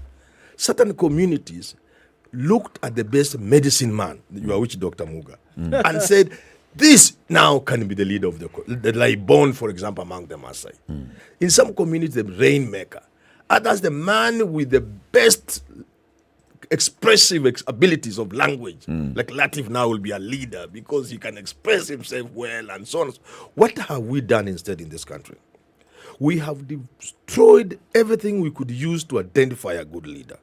So that we now identify these leaders through what we call development consciousness. Some scorecard. Yeah, scorecard. Amefanya harambee ngapi. You know, that is where we get it wrong. But if we destroyed that, no, we must destroy it. My presentation to the Saitoti committee was, you must outlaw harambee and make it criminal. If we ever found you in some corner of this country raising funds for anything, you'll go to jail. Now, once we block that route, people will begin to look for leaders using other routes. And then we shall have the right leaders. And the discussion we are having here will not even be there. Because they will be the right people. They would know what the people want, what the country needs, and they will help the country to grow. That's what I'm talking about. How should we then attack, or rather look, with what perspective then? Or should we look at these things that are being said? Because every day, Kenyans are being inundated with these things over and over and over again. What would you say? Sift through this, don't listen to this, take this with a pinch of salt, or take this one with a whole sack of salt. Because at the end of the day, if you're talking to a group of people here today, everybody is so, wound up by what you're saying, and they say, yes, after all, my candidate said they were going to do this. My candidate said they were going to do this. What do you take and what do you leave? Lucky enough, this thing has been reduced to the presidential election. Even as you stand in Muhoroni, where Muga is afraid of standing. I don't know why. And yet he would win. It's not about you, Muga, in Muhoroni. It's not about any of your policies. It's about Raila Odinga. It is about the things Azimio will do. So, and I'm saying it's lucky because then we can now focus to answer your question. And the people of this country have about 40 days to see between Raila Odinga and William Ruto the kind of promises certain people are making. And I've just been talking to Gladys Sholay from some TV station. And I say, look here, if you cheapen yourself, and yet you yourself have said Wajinga Walisha, if you say certain things that then end up portraying you as cheap, the people will not have a problem choosing between Raila and Ruto. If, for example, people know that they are suffering, and you say price of maize flour is up because of the handshake, there are very few Kenyans who can take that kind of cheapness, if you say it's only Kenya that is suffering today, look, even villagers know these things are global. Even the villagers have children in America. Uganda is just next door. And to say that life in Uganda is softer than Kenya, which is a big lie. So it is easy now because this thing is not even at parliamentary level, it's at the national level for presidential elections, and the Kenyans will be able to sort out between the people who are most likely to win, between Raila and William Ruto, who seems to be making what could be as near as possible called realistic promises, and who is being populist and throwing around slogans and so it will not be very difficult for the country. They will know. The country will know. At least the mass of people who are supposed to decide this election. An election is decided by a small percentage, because by and large, almost 80% of the people are already decided. And they decide on such primitive considerations as tribe, region, race, color. That's interesting because I was just about to ask you, do you think then these decisions, which are largely 80% already decided, are they decided on elements of, we've interrogated what these individuals are saying to us, and we've found certain solutions, or they've already made the decision? They are decided because they are blue-collar workers in America, and therefore they go with the Democratic Party. They have decided because they are Lugos and they go with Raila. They are decided because they are Kalenjin and they'll go with Ruto. And that is, you can't do anything about it. These ethnicities, they are global. They are only defined different. Here it is tribe, elsewhere it's religion, elsewhere it's the other thing. But these are primordial. These are very primitive, but they are what, by and large, informs the decision people make. And I'm saying about 80% of the people are already decided in that manner, without being rational, without, and you can't blame them. So the That's 20% how the world works. are who decides the Now there is a small percentage of people who then will decide an election. And I've been telling people like William Ruto, this small percentage, they also have some little influence. They can influence even the other side kidogo. They are a thinking lot. And they can be rational about the way they look at things.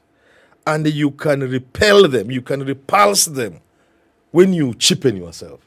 The image that comes out of you as a leader, for example, look at the so-called, what are they calling them? These forums Ruto is having with people. County charters. County charters. Business. An intelligent person will ask, you mean economic you can pick a few professors from some university, sit with them in 2 hours and discuss matters of education and put it down, and that can be policy? Surely. You need experts and you need time. Matters of health. You can say you can draw a charter after listening to people for 2 or 3 hours. You see, thinking Kenyans can now begin to set you aside as they look for the serious candidate who might now then end up being Raila. Because they know it's not possible. But what Raila you is can not do even with engaging people. those people you're saying. Pardon? Raila is not even engaging those people you're saying. How is he not So engaging? what are his promises? He's not engaging with the people? Well, are you sure? I'm not sure. I'm just saying. I thought Raila has gone around the country more than anybody else. If we all agree that BBI was part of the agenda, and many of the things that inform his thinking could also be drawn from that process of the handshake and BBI and his entire political career. So boardroom and town hall meetings that take not more than a day. Yes, they cannot be used to inform policy. If you met doctors and nurses and other health workers, they can tell you, look here, when William Ruto president, we are going to vote for you. We have our issues. Please, look at them. We don't get promotion because the people we are working under do not understand matters of health. But you cannot sign things with them in the presence of a lawyer, because one of the things health workers have on the table is the Health Service Board that essentially dismantles the constitutional provision. You get it? So you cannot change the constitution in that town hall. So what are you signing? That's the cheapness I'm talking about. But you can listen to their issue and see how they fit in your overall dream and vision and manifesto. And when you are implementing your manifesto, they are not now making your manifesto. When you are implementing your manifesto, you go, okay, doctors are these issues. I think they are. Let's see how we can fit in within them. But you cannot, for example, address those things and sign, because then you need to change the constitution, first of all. Not only that. But yeah, it's a promise. The very concept, a charter can't be a promise. A charter, by its very nature, can only be given by a sovereign entity. A political party is not sovereign. Yes. By sovereign, I mean they give it to you and it's implementable immediately. That's what I'm talking about. So the cheapness then comes out. That's what I'm talking about, you see. You people. But if So you let said us you are argue meeting now people... whether this should be called a charter or No, not, no, no. whatever it's called. But you see... a document that is a promissory note that is when being you signed. bring even lawyers to witness as you sign, that is not what... charter. Let's Eric, say a charter can't be a promissory note. Whatever this is, the basis of it, it's a promise. It's a promise between this and the other person. That's a manifesto. Right? Not the charter. Forget about it. So we have sat, we have discussed, and you have told me these are the issues that you see you want addressed. I am saying I have listened, and I am going to do the best in my power to deliver to your promises. That would be wonderful. Then I sign. That would be You've been wonderful. calling for the same social contract. This is exactly what What are this you is. signing? Social What are you contracts. signing? I am signing that I am going to do my best. What Muga is telling you, a signature must bear some authority. Otherwise, you can't scribble on a people's face and say signature. That hand ought to have some authority. There's a lawyer wearing a wig standing next to it. You see, I don't understand. So what are you saying? He can wear 3 wigs. Okay? And remembering that certain things will need legislation, even the constitutional amendments. Then you move to the next stage and sign. And the Muga is asking you, you are signing as who? It is enough for you to say, I was listening to you people and you have very good ideas. They seem even to be resonating with my manifesto and my thinking and my policies. I may need to tweak here and there my manifesto to accommodate some of the things you have said. That is intelligent. Exactly. But when you present it as if it is like a binding document. It isn't. Come on. It's a promise. No, promises are you don't sign promises and make them look It's like a they are. Make them and leave it, It's right? a social contract. No. I have listened to this You interest note group. down. For example, Those are you note down. You note Say- down the yes, issues yes. on the youth. Yes. I'm going to do the best to establish and support incubation centers for creative artists to nurture their talent and educate them on monetizing in the industry, to improve accessibility, availability, and affordability of NHIF, to deliver high-quality healthcare services to young people, to create jobs, as well as formulating policies to better the lives of the youth. This is the promise I make to you. After having listened to you, absolutely nothing I'm wrong. going to do everything to include it There even in is my absolutely manifesto. nothing. Remember, the charters are preceding manifesto. Yes. Right? Correct. So this is, I see it as that. What I'm saying, I have issues whether they are going to be, implemented. The one or you not. are reading was for yesterday.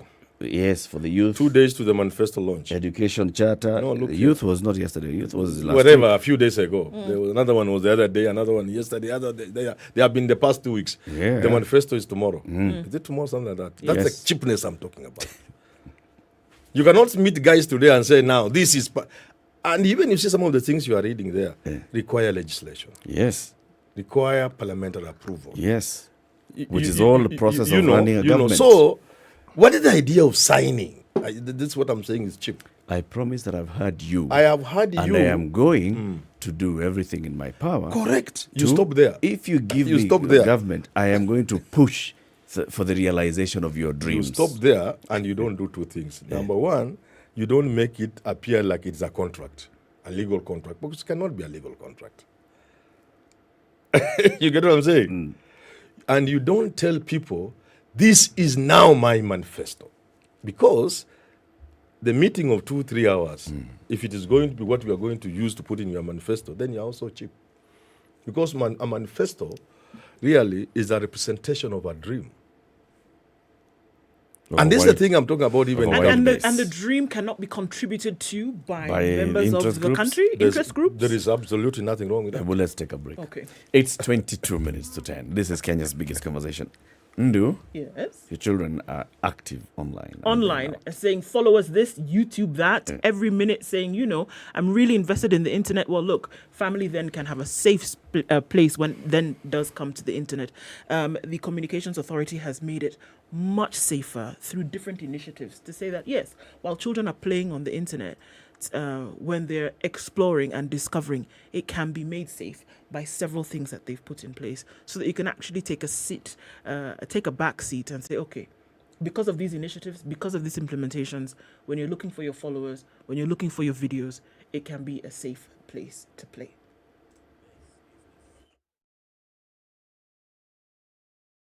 This is the Situation Room, the only way to start your day.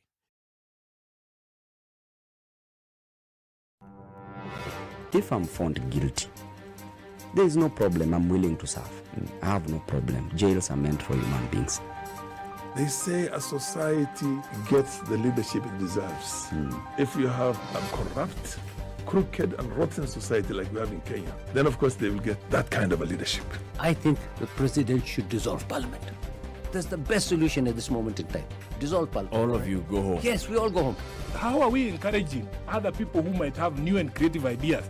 Young people who are making money without any government help. They are just buying their own bundles. They are going on TikTok and making money. KRA is coming after them. I've been in parliament for 15 years. We have been unable to pass the gender law. And yet no presidential candidate is talking about it now. Because we are fake. The truth is, all the men refuse to vote for that law. What did Sonko do to Pumwani Maternity Hospital? Yeah, he with cleaned his it up. own money. Cleaned it with his own money. That was him as an individual. Yeah. And I did not say he was cleaning his own money. I was saying he cleaned Foot, mouth. Foot, mouth. Eric. Okay. The situation. All right, sun is up in Nairobi Kenya's through biggest today. We'll see highs conversation. of 22 and lows of 13. Partly sunny conditions at 17 in Nakuru, highs of 23. 21 will be the high in Nyeri, where the sun is up as well at 15 and 16. And light rain now in Eldoret, highs of 22 and lows of 12. The rain continues to come down in Mombasa, currently at 23, 25, and light rain in Malindi as well, going to highs of 27. 22 and mostly cloudy in Kisumu, highs of 26. And we'll see highs of 25 in a cloudy Kakamega at 21. It's a cloudy morning in Kampala as well at 23, highs of 25, and we'll see highs of 29 in a sunny Dar es Salaam at 24 currently. 4 degrees and sunny in Johannesburg now, slightly warmer, highs of 14 is what we'll see, and highs of 30 in a cloudy Lagos at 25. It's partly sunny at 20 in Kinshasa, we'll see highs of 30. And out in Beijing, it's 28 degrees, that'll be the high going into early evening Wednesday. Light rain right now, and it's sunny in Paris at 18, highs of 27. We'll see highs of 22 in a cloudy London, and it's 21 degrees and clear. Still Tuesday night in New York, coming into Wednesday, we'll see highs of 29 and lows of 20.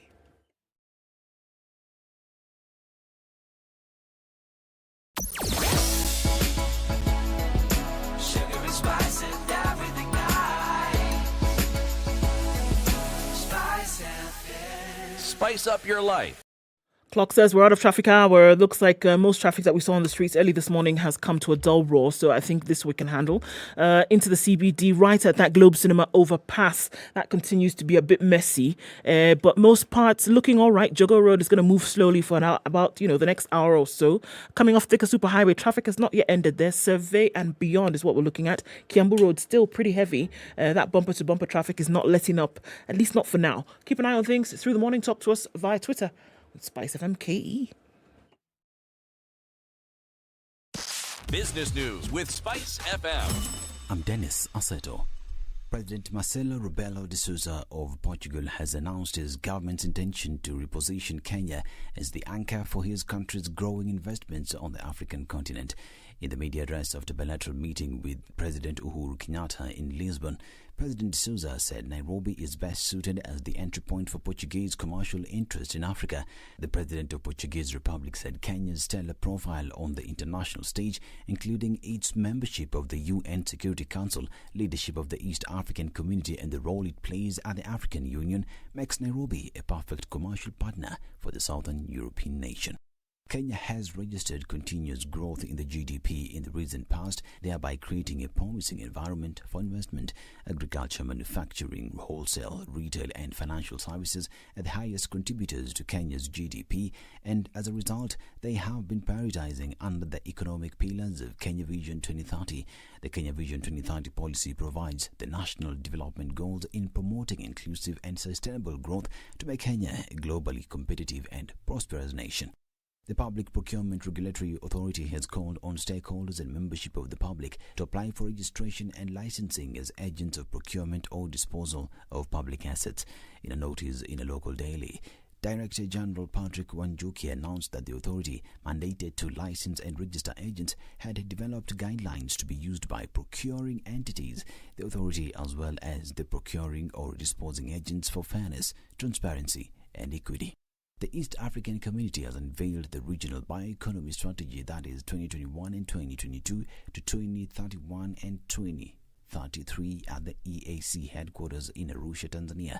The strategy will offer an opportunity for partner states to achieve their individual aspirations, making use of the region's abundant natural resources, including underutilized agricultural waste materials, to produce value-added products with applications in many sectors including food, health, energy, and industrial goods. For Spice Business, I'm Dennis Aseto.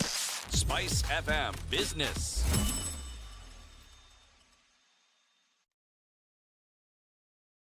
Mature, intelligent talk every morning.